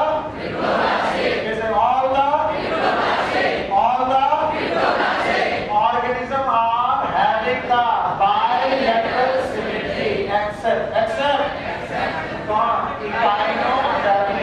बोलो कौन? क्योंकि उसका एडल्ट कैसा लगता है? रेडियल। उसका बच्चा भी पल्ले नहीं पड़ा। अब आई बात, निकल गई, कोई फायदा नहीं। यहाँ से दूसरी, यहाँ से निकल गई, बोले ठीक है सर मजे करो, तुम भी हमने जय गाना लगा दिया। आगे वालों जय माता, पीछे वालों जय माता, जोर से बोलो, आवाज में आ रही, पागल हो तुम। बस यही होता रहता है हमारी क्लास में। फिर मैं बोल रहा हूँ, दुनिया के जितने भी लोग कैसे हैं? ट्रिप्लोब्लास्टिक। आपकी बॉडी में कितनी जर्म लेयर है? बोलो कौन? पक्का? वो सब के सब कैसे हैं? पक्का? एक्सेप्ट हाँ? बताओ एकाइनोडर्मेटा की सिमेट्री कैसी है? हाँ? वो भी उनके बच्चों की एडल्ट की? और बच्चे अगर पूछे ना तो और भी एक्सेप्शन हो सकते हैं। ये कॉमन जनरल बात बताइए, जनरल बात। मोलस्का में भी एक बात है, मोलस्का बाद में कैसे हो जाते हैं? एसिमेट्रिकल। कैसे? हम इसको ग्रैस्प नहीं कर पाए। क्या होता है? बॉल आती है, कुछ लोग झुक जाते हैं पंप से, कुछ लोग छोड़ देते हैं निकल गए, कुछ लोग खेलने की कोशिश करते हैं चाहे फूट टूट जाए, तो तुम लोग खेलने की कोशिश करो चाहे। हाँ मैंने बोला मोलस्का भी इस बात में एक्सेप्शन रखते हैं। बताओ क्या? मोलस्का बायोलॉजिकल सिमेट्री शो करते हैं, यस, लेकिन कभी कभी उनमें क्या होता है? टॉर्जन। बोलो क्या? सन में देखो, सन किससे बनता है? मोलस्का। और टॉर्जन की वजह से उनकी सिमेट्री सिमेट्रिकल की एसिमेट्रिकल। अब बताओ फिर से सेंटेंस पूरा करते हैं, correct? All the triploblastic, all the बेसो बोलो एक्सेप्ट वो भी कौन? एडर। जो कैसा होगा? रेडियल। और कौन? मोलस्का। उसका भी कौन? एडर। सारे भी कुछ जो क्या शो करते हैं? टॉर्जन। बोलो क्या? और वो सिमेट्रिकल से क्या करते हैं? एसिमेट्रिकल। खैर मैंने अपनी जो बात थी वो कही है। फॉर्म के बाद सिमेट्री, सिमेट्री के बाद आया germ layer.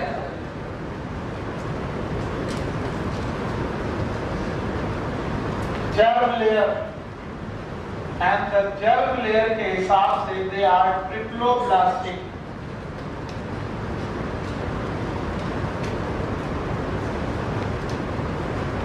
Triploblastic.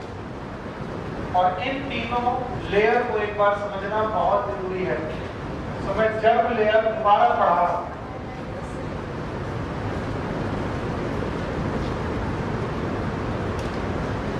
Germ layer में इनके पास 3 जर्म लेयर है और 3 जर्म लेयर में से जो तीसरी जर्म लेयर है वो बाद में पैदा होती है। पहली जर्म लेयर का नाम है एक्टोडर्म, जो एपिडर्मिस बनाती है।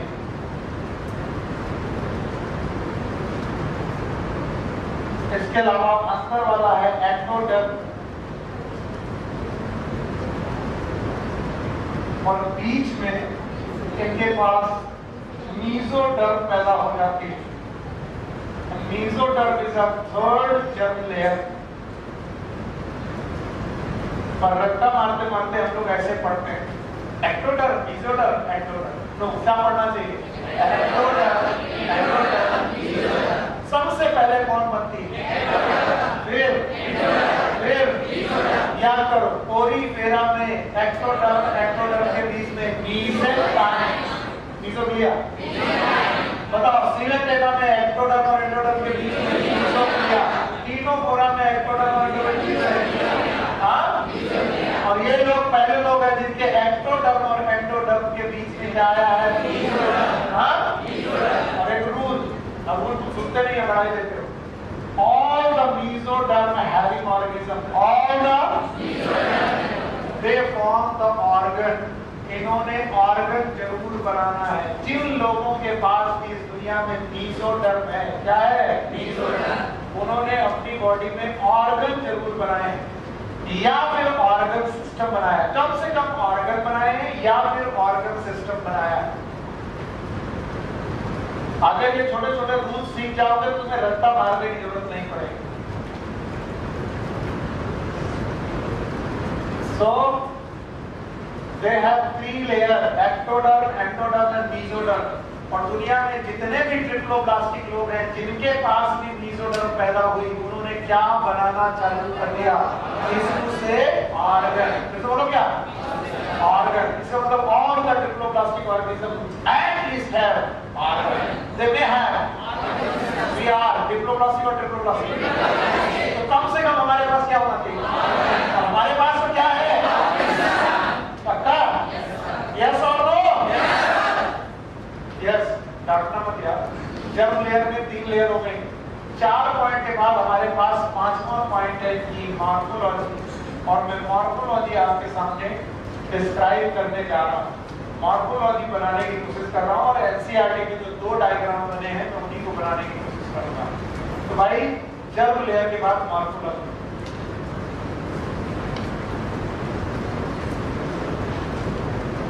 याद रखना, they have dorsal and ventral flat body, पर चूंकि इनमें से most of the organisms they are ectoparasite, और ectoparasite होने की वजह से इनकी बॉडी में suckers and hooks पाए जाते हैं। जो मैंने ये स्ट्रक्चर बनाया है, इनमें आपको जो छोटे छोटे पोजीशन दिख रहे हैं, these are known as suckers। इसके अलावा इनकी बॉडी में अटैचमेंट के लिए हुक्स भी पाए जाते हैं, और इन्हीं हुक्स और सटर की बेसिस पर ये हमारी आंत के साथ अटैच रहते हैं। इनमें से ज्यादातर मेंबर, नॉट ऑल मेंबर, छोटे छोटे सेगमेंट पाए जाते हैं। ये सेगमेंट केवल एक्सटर्नल सेगमेंट है, ये इंटरनल सेगमेंट नहीं है। और अगर ये इंटरनल सेगमेंट नहीं है तो आपको याद रखना पड़ेगा ये सेगमेंट ट्रू सेगमेंट है कि false. They have the false segmentation.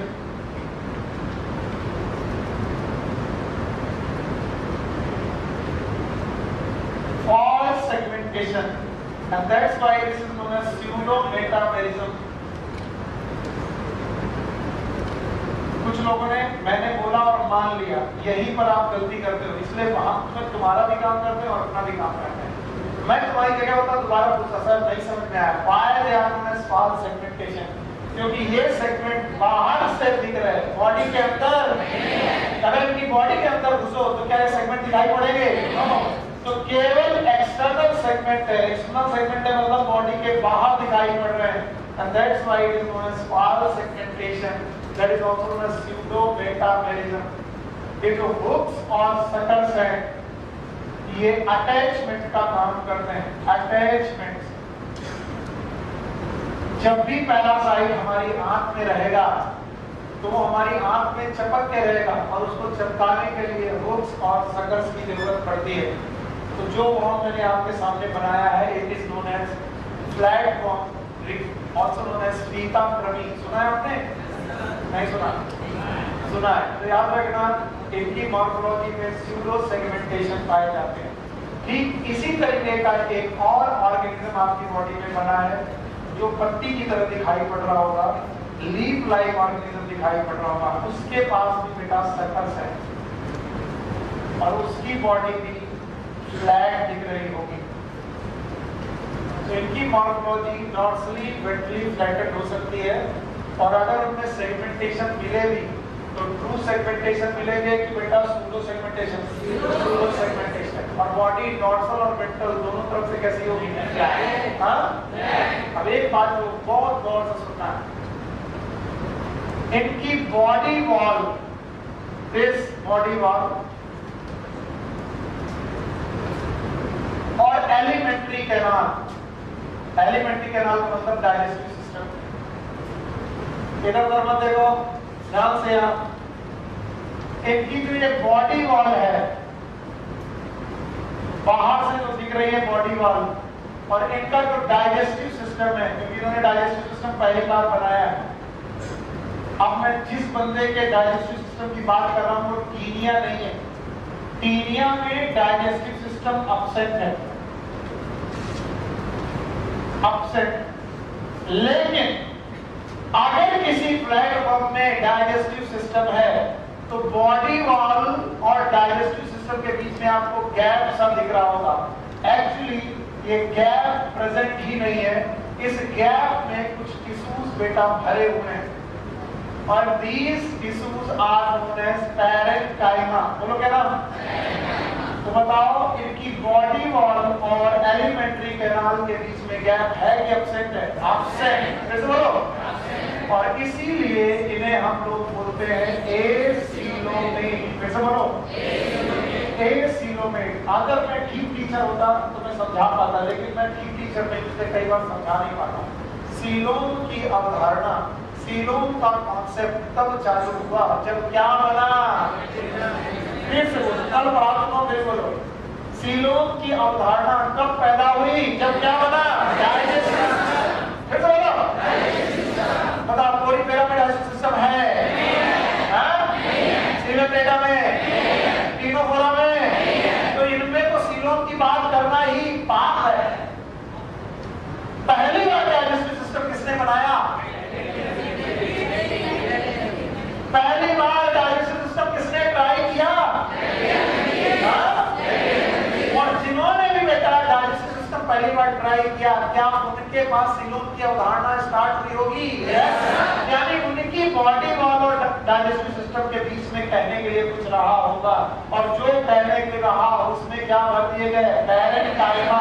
तो बताओ कैविटी प्रेजेंट की एब्सेंट, तो सीलोम इज प्रेजेंट और एब्सेंट, तो बताओ सीलोम इज एब्सेंट। तो ट्रू एसिलोमिक ऐसे बंदे जो एसिलोमेट है, जिनमें कोई बॉडी कैविटी नहीं है, they are only platy helminthes. Question मेरे सुनो, जो लोग इस क्वेश्चन का जवाब देंगे उसका मतलब वो जाग रहा है।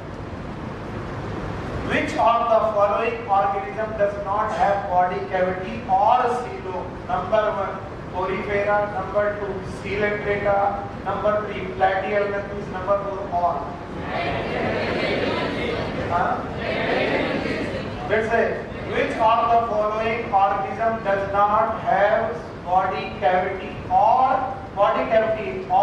and coelom? क्या पोरीफेरा के पास बॉडी कैविटी है? Yes sir. सीलोम? सीलोडेटा में बॉडी कैविटी है? Yes sir. सीलोम? और प्लैटीहेल्मिंथेस में ना कोई बॉडी कैविटी है, ना कोई सीलोम। पल्ले पड़ा? इनका बॉडी कैविटी जैसा शब्द ही के लिए नहीं है, क्योंकि जो भी बॉडी कैविटी आई उसमें कौन घुस गया? पैरेन्काइमा। तो सीलोमेट की है, सीलोमेट। तो क्या इनमें डाइजेस्टिव सिस्टम हो सकता है? Yes sir. क्या इनमें बॉडी वॉल हो सकती है? Yes sir. क्या इनकी बॉडी वॉल और डाइजेस्टिव सिस्टम के बीच में गैप है कि नहीं है? नहीं है।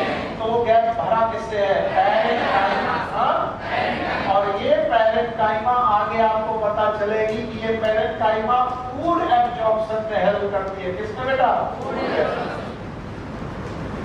मैं दिखाऊंगा कैसे फूड एब्जॉर्प्शन में हेल्प करती है। तो मॉर्फोलॉजी आपके सामने हो गई।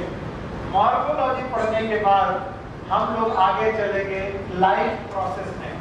तो पहला लाइफ प्रोसेस जो है हमारे पास आएगा वो है डाइजेशन।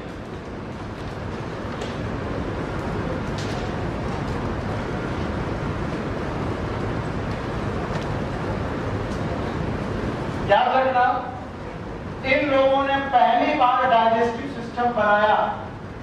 यस, प्लैटीहेल्मिंथी के पास डाइजेस्टिव सिस्टम बना, लेकिन डाइजेस्टिव सिस्टम जो था वो इनकम्प्लीट बना। और जो बेटा इनकम्प्लीट डाइजेस्टिव सिस्टम है, इसका मतलब उसमें माउथ तो है, only mouth, there is no anus, यानी उनके पास माउथ तो है, एनस नहीं है। तो बताओ इनकी एलिमेंट्री कैनाल का प्लान कैसा है? बोलो कैसा? लाइन्स है। क्या ये प्लान एक बार हम देख चुके हो? काम लेकिन सीलेंट्रेटा में जो ब्लाइंड से एक प्लान था वो डाइजेस्टिव सिस्टम का था कि बॉडी का था? बॉडी का। और यहाँ पर बॉडी का प्लान है कि डाइजेस्टिव सिस्टम? डाइजेस्टिव। और इसमें माउथ तो है लेकिन क्या नहीं है? एनस। मैं जब आपके साथ पढ़ता था तो मुझे बहुत ज्यादा क्यूरियोसिटी रहती थी कि यार अगर डाइजेस्टिव सिस्टम इनकम्प्लीट है तो ये लोग डाइजेशन कैसे करते होंगे सर, और बचा हुआ एक्सट्रैक्ट मटेरियल को कैसे सर एक्सक्रीट करते होंगे, इजेस्ट करते होंगे? जरूरत नहीं है। क्यों जरूरत नहीं है? क्योंकि दे आर पैरासाइट, और ये हमारी आंत में रह रहे हैं, इंटेस्टाइन में रह रहे हैं, या फिर ब्लड में रह रहे हैं, या फिर लिम्फ में रह रहे हैं। तो याद रखना, इंटेस्टाइन, ब्लड और लिम्फ में इन्हें ऑलरेडी डाइजेस्टेड फूड मिल रहा, ऑलरेडी डाइजेस्टेड फूड। और जो ऑलरेडी डाइजेस्टेड फूड को खा रहा है उसे खाने को डाइजेस्ट करने की जरूरत नहीं है, तो वो खाने का केवल क्या करते हैं, एब्जॉर्प्शन। बोलो क्या नाम? तो वो एब्जॉर्प्शन वो बॉडी वॉल से भी कर सकते हैं, माउथ से भी कर सकते हैं। अगर बॉडी वॉल से एब्जॉर्प्शन किया तो एलिमेंट्री कैनाल तक पहुंचने के लिए बीच में क्या पड़ता है, पैरेन्काइमा। बोलो क्या? अब मैंने बताया था कि पैरेन्काइमा भी किसमें हेल्प करेंगे, एब्जॉर्प्शन ऑफ फूड।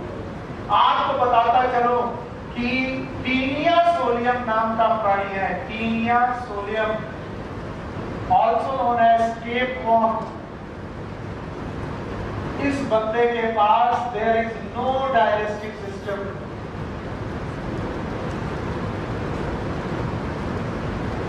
इनके पास तो डाइजेस्टिव सिस्टम ही नहीं है। और क्यों डाइजेस्टिव सिस्टम नहीं है? क्योंकि ये जहां रहते हैं उसका नाम है इंटेस्टाइन। वो लोग कहां रहते हैं? इंटेस्टाइन। और इंटेस्टाइन में हम लोग क्या करते हैं, ब्लड पैदा करते हैं। बताओ, हम लोगों ने तो खाना खाया, वो खाना हमने कहां पर पचाया, इंटेस्टाइन। और इंटेस्टाइन में डाइजेस्टेड फूड के ऊपर कौन रह रहा है, दिस और टीनिया। बताओ, उसे डाइजेस्ट करने की जरूरत? तो डाइजेस्टेड फूड को केवल क्या करना है, एब्सॉर्ब। और उसके बाद क्या नहीं है, डाइजेस्टिव सिस्टम। तो उसको माउथ वाला पोर्शन भी नहीं है, तो ये खाना एब्सॉर्ब कैसे करते होंगे, थ्रू बॉडी सरफेस। इसका मतलब एलिमेंट्री कैनाल की जरूरत किसे नहीं है? हाँ? तो बताओ, डाइजेस्टिव सिस्टम हमेशा प्रेजेंट रहेगा? No, may present, may not present. लेकिन जिनमें प्रेजेंट है उनमें कंप्लीट, इनकम्प्लीट, इनकम्प्लीट, कंप्लीट। भाई जवाब नहीं आ रहा। बताओ, फैटी एलिमेंट्रीज के हर मेंबर में डाइजेस्टिव सिस्टम होगा? बताओ, कौन ऐसा बंदा है जो फैटी एलिमेंट्रीज का डाइजेस्टिव सिस्टम नहीं है? बोलो। Taenia solium. क्या इसके बाद डाइजेस्टिव सिस्टम है? नहीं। क्या लिवर फ्लूक पे हो सकता है? यस। लेकिन जो होगा तो कंप्लीट होगा कि इनकम्प्लीट? और आप इनकम्प्लीट से क्या समझते हैं? इनकम्प्लीट से समझते हैं कि उसमें क्या होगा, क्या नहीं होगा। इसका मतलब इनका मेन काम डाइजेशन होगा कि एब्जॉर्प्शन है, या फिर पार्शियल डाइजेशन, बस। इसके अलावा कुछ नहीं। पहला लाइफ प्रोसेस हो गया डाइजेशन का, हटा दो। बताओ, क्या ये पहले बंदे हैं जिन्होंने डाइजेस्टिव सिस्टम ट्राई किया? जवाब नहीं आएगा तो सब मरोगे। डाइजेस्टिव सिस्टम सबसे पहले किसने ट्राई किया? फैटी एलिमेंट्रीज। क्या फैटी एलिमेंट्रीज के हर मेंबर के पास डाइजेस्टिव सिस्टम है? तो बताओ, क्या टीनिया सोलियम में डाइजेस्टिव सिस्टम है? पर जिनके पास भी है वो कंप्लीट है कि इनकम्प्लीट? और इनकम्प्लीट का मतलब उनके पास क्या है और क्या नहीं है? तो माउथ है और क्या नहीं है? कंप्लीट है कि इनकम्प्लीट? इनकम्प्लीट। प्लांट का नाम ब्लाइंड एग प्लांट। बताओ, टीनिया सोलियम जैसे बंदों के पास अगर डाइजेस्टिव सिस्टम नहीं है तो क्या वो खाना नहीं खाते? अगर खाते हैं तो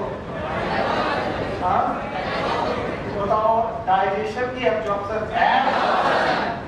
आगे देखो, डाइजेशन के बाद दूसरा प्रोसेस है respiration.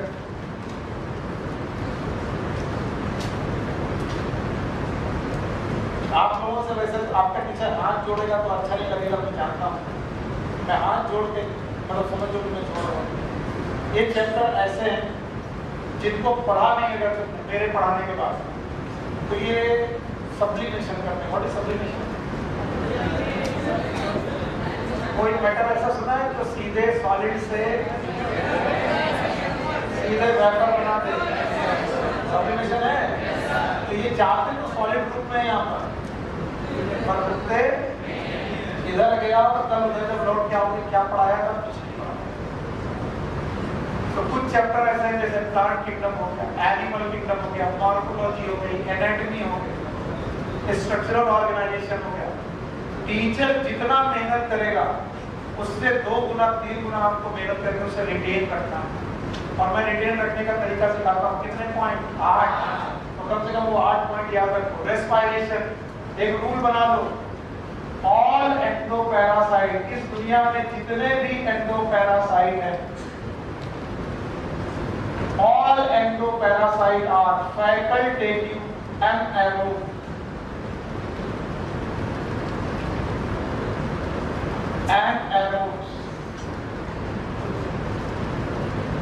They respire in absence of oxygen.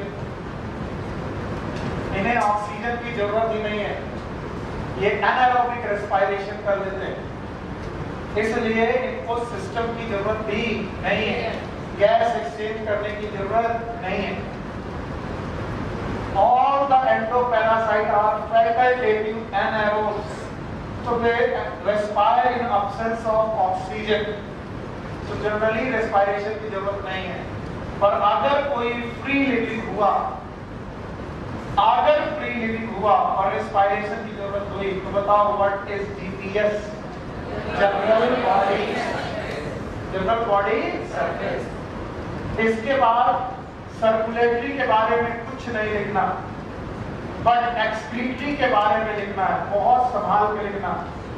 जो भी मैं पढ़ा रहा हूँ बहुत ध्यान से लिखना। ये पहले ऑर्गेनिज्म है, द फर्स्ट ऑर्गेनिज्म जिन्होंने एक्सक्रीशन के लिए एक स्ट्रक्चर बनाया। चलो मैं पूछता हूँ, कोरी मेरा जनरल बॉडी सरफेस, सिलक डेटा कोरा, but these are the first animal जिन्होंने एक सेल बनाई और वो सेल फ्लेम जैसी दिखती है। It look like flame, and that's why this cell is known as flame cell, also known as protonephridia.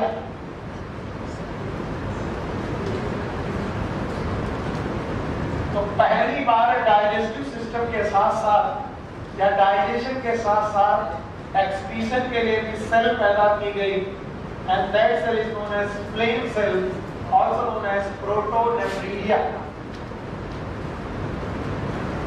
यानी नेफ्रीडिया के पहले का स्ट्रक्चर, यानी आगे चल के नेफ्रीडिया मिलेंगे, अभी नेफ्रीडिया नहीं मिले हैं। इसका मतलब नेफ्रीडिया के पहले वाले लोग बोलो कौन? Protonephridia, also known as flame cell. Okay, चलो भाई बहुत बढ़िया पढ़ लिया आपने। पूछता जा रहा हूँ, रेस्पिरेशन ये बनते हैं एक्टोपैरासाइट है, तो बताओ एरोबिक क्या anaerobic? Anaerobic. Respiration in presence of oxygen की एब्सेंस। अगर कोई लिविंग हुआ तो बताओ किसके द्वारा? General body.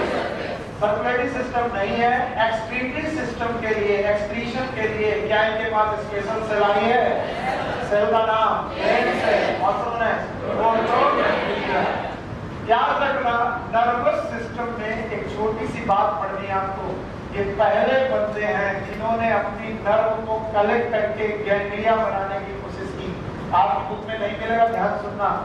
They try to form the nerve ganglia। इन्होंने पहली बार नर्व की गैंग्लिया बनाने की कोशिश की, और बहुत प्रिमिटिव गैंग्लिया अगर कहीं मिलेगी तो वो केवल और केवल प्लेटी हेलमिंथीज में मिलेगी।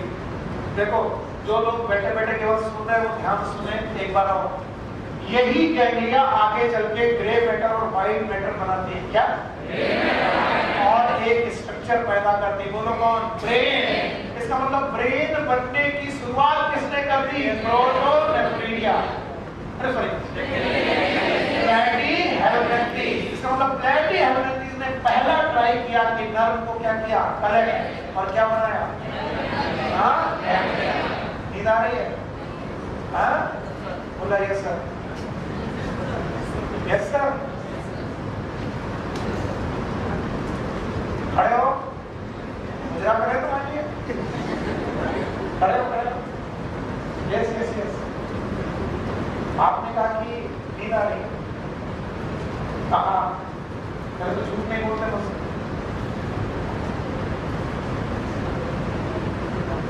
क्या करें, नाच के पढ़ा रहे?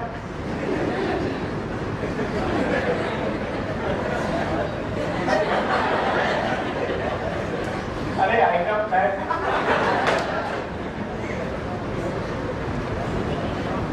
जितनी जिम्मेदारी मेरी है उससे 2 गुना जिम्मेदारी आपकी है। हर चीज में एंटरटेनमेंट नहीं होता। Ganglia ganglia ganglia ganglia.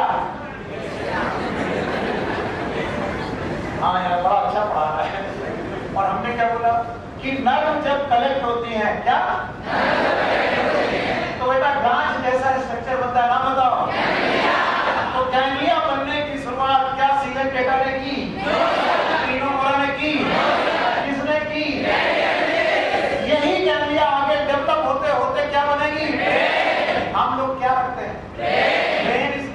The collection of nerve.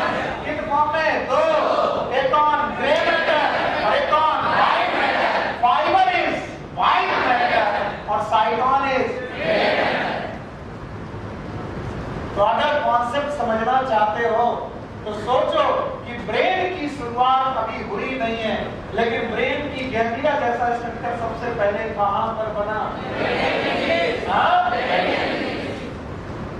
अब ध्यान सुनो, रिप्रोडक्शन क्या बताएं और कैसे बताएं, है ना? बताओ, ये यूनिसेक्सुअल है कि बाइसेक्सुअल? यूनिसेक्सुअल की बाइसेक्सुअल? बाइसेक्सुअल मतलब मोनोइसियस की डाइसियस? हाँ? अच्छा बताओ, क्या इन्हें हर्माफ्रोडाइट बोलेंगे? तो दे आर हर्माफ्रोडाइट।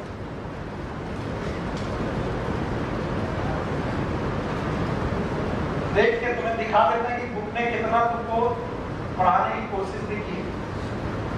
बुक को इससे भी मतलब नहीं है कि तुम क्या पढ़ रहे हो, बाद में जाओ। अब मैं एक लाइन पढ़ाने की कोशिश में हूँ, पढ़ो। दे हैव कॉल्ड एज, ताकि तुम कहाँ देख लो? फिगर में। कौन सा फिगर पता नहीं। These are mostly found in including platform or bilateral cylindrical or with क्या प्रेजेंट है?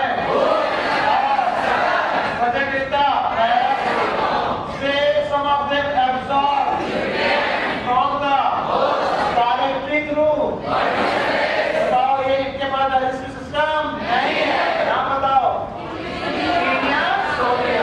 Specialized cells are called as help in success are not fertilization. Development is through many larva stages. Some are like planaria, others high degree of reproduction capacity. Example: Taenia, Platyhelminths, और आप उतनी देर से लगे पड़े हो, मेरा sir मजा नहीं आ रहा, आनंद नहीं आ रहा। अगर ऐसे पढ़ा देते ना तो तुम तुरंत खांसते और कहते सर 1 मिनट में आया और क्या होगा। क्योंकि ऐसे जो तुमने देखा ना, इसका एक पिक्चर तुम्हारे दिमाग में बना। आप बताओ, यहाँ पर तो केवल इन्होंने फ्लेम से लिख दिया, क्या दिखाया फ्लेम से? क्या आपके दिमाग में फ्लेम से रहा है? नहीं है, बोले नहीं है। अरे पागलों, और मैं प्रोडक्शन पे ज्यादा ध्यान नहीं दे रहा हूं। बताओ, सेक्सेस आर सेपरेट और नॉट सेपरेट? फर्टिलाइजेशन इंटरनल और एक्सटर्नल? हाँ, और development is through many larva. इनका एक प्राणी है, नाम है dugesia. Dugesia, it is also known as planaria. बोलो क्या बोलते हैं? और इस प्लानेरिया में हमें सिखाया गया है कि दिस प्लानेरिया है हाई रीजनरेशन कैपेसिटी। बोलो क्या? इनके पास रीजनरेशन की कैपेसिटी है, यानी अगर इनकी बॉडी को आप काट दो तो कटे हुए पार्ट से, मान लो आपने इनकी बॉडी को काट दिया, इतना पार्ट काट दिया, कटे हुए पार्ट से पूरा पार्ट बन जाता है। This is known as high regeneration. क्या नाम है इसका? Dugesia, also known as planaria. फिर से बोलो, प्लानेरिया। अब याद रखना, इनके दो और एग्जांपल है। One is known as taenia solium, also known as tapeworm. बोलो क्या नाम? दूसरा कौन? एस्टियोला, आल्सो नोन एज लीवर। एक चीज है जो मैं चाहता हूं कि तुम बार-बार सुनो, मैं चाहता हूं कि बार-बार सुनो। देयर डेवलपमेंट इज बाय, फिर से बोलो, फिर से बोलो। इसका मतलब वन लार्वा की मैनी लार्वा। अगर मैनी लार्वा है तो ध्यान से सुनना जो मैं कह रहा हूं। याद रखना, इसमें से टीनिया सोलियम की लाइफ साइकिल बड़ी कॉम्प्लेक्स है। ऑल्दो दी नहीं है, फिर भी सर पढ़ा रहे हैं, आउट ऑफ एनसीईआरटी पढ़ाने की कोशिश कर रहे हैं। टीनिया सोलियम ह्यूमन की बॉडी में रह रहा, आदमी की बॉडी में रह रहा। आज भगवान तुम्हारी बुद्धि चल जाए 10 मिनट के लिए, मेरा काम बन जाएगा, तुम्हारा भी काम बन जाएगा। बताओ, मैं एक आदमी हूँ जिसके अंदर, मैं ह्यूमन बॉडी के अंदर कौन रह रहा? Taenia solium. कहां पर रह रहा? मच कहां पर रहेगा? और इंटेस्टाइन में रहते हुए टीनिया सोडियम कर रहा है रिप्रोडक्शन। क्या कर रहा है? रिप्रोडक्शन कहां कर रहा है? हमारी इंटेस्टाइन की अपनी इंटेस्टाइन। तो हमारी इंटेस्टाइन में रिप्रोडक्शन कर रहा है। इसका मतलब रिप्रोडक्शन के दौरान क्या पैदा हो रहा है? लार्वा। तो कहां पैदा हो रहा है? इसकी इंटेस्टाइन। और ह्यूमन इंटेस्टाइन के साथ ये लार्वा फीकल मैटर के साथ आ रहा है। Faecal matter. फीकल मैटर का मतलब है, आप लोग समझते हो, इजेशन, पॉटी, इसके साथ बाहर आ रहा है, सीक्रेट। और इस फीकल पर फीड करता है पिग।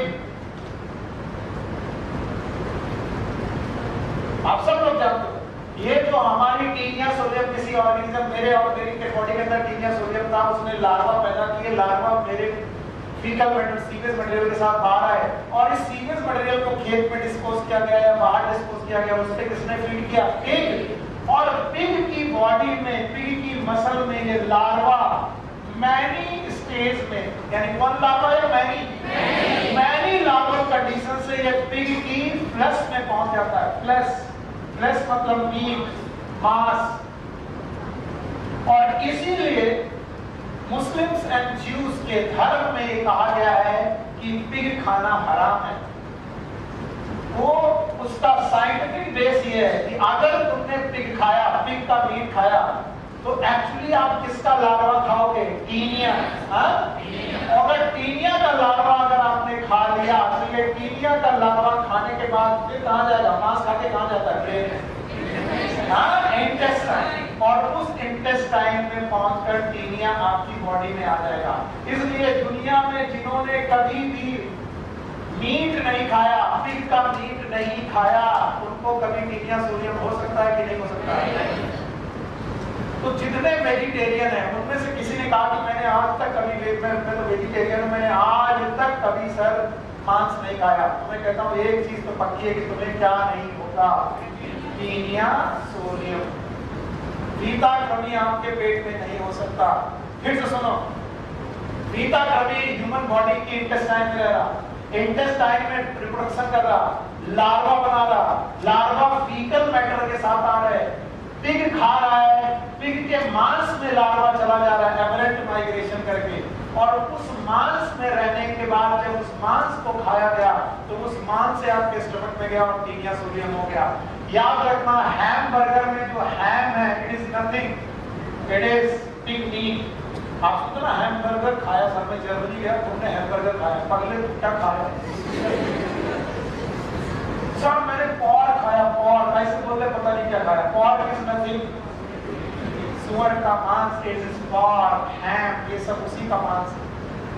और अगर किसी ने कहा सर मैं तो वहां गया तो सर दिल्ली, और दिल्ली में सर मैंने चिकन मोमोज खाए, पगले चिकन बताए तो मैं सुअर खिलाया गया है।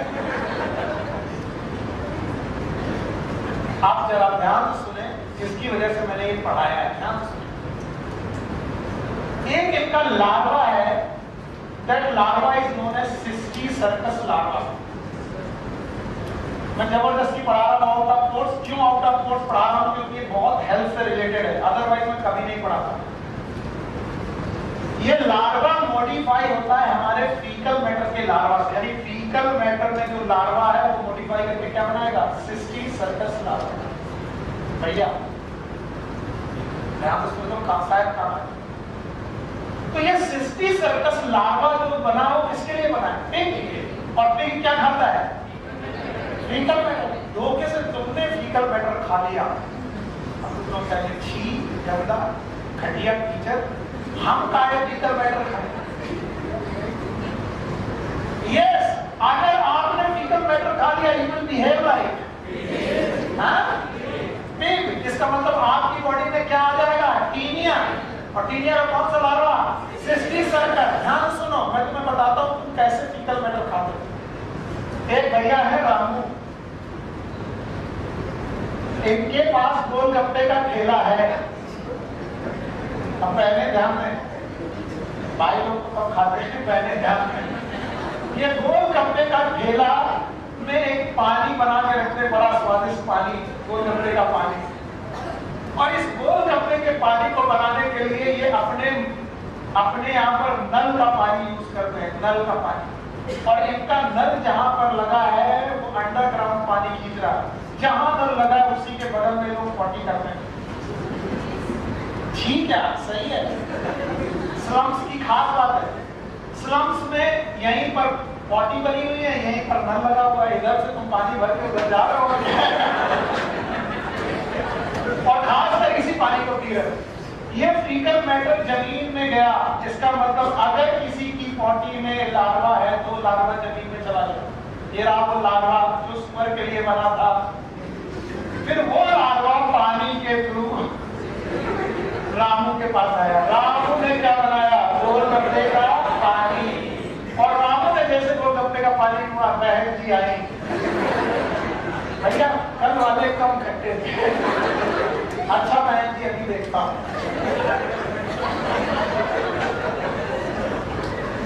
लो बहन जी ने 2 गोलगप्पे, 3 गोलगप्पे, 10, 15, 20 रुपए के गोलगप्पे निपटा दिए। इन्हें नहीं मालूम था कि जो चीज जिसके लिए बनी थी वो ये खा चुकी है। अब सिस्टी सर्कस लार्वा कंफ्यूज है, कहता है मुझे मिलना चाहिए था कौन? और मिली कौन? बहन मिली कौन? तो वो cysticercus larva aberrant migrate करके ब्रेन में पहुंच जाता है। और आजकल बच्चों को ये बीमारी बहुत ज्यादा हो रही है, नाम है न्यूरोसिस्टी सर्कोसिस। अचानक बच्चों को फिट्स आने लगते हैं।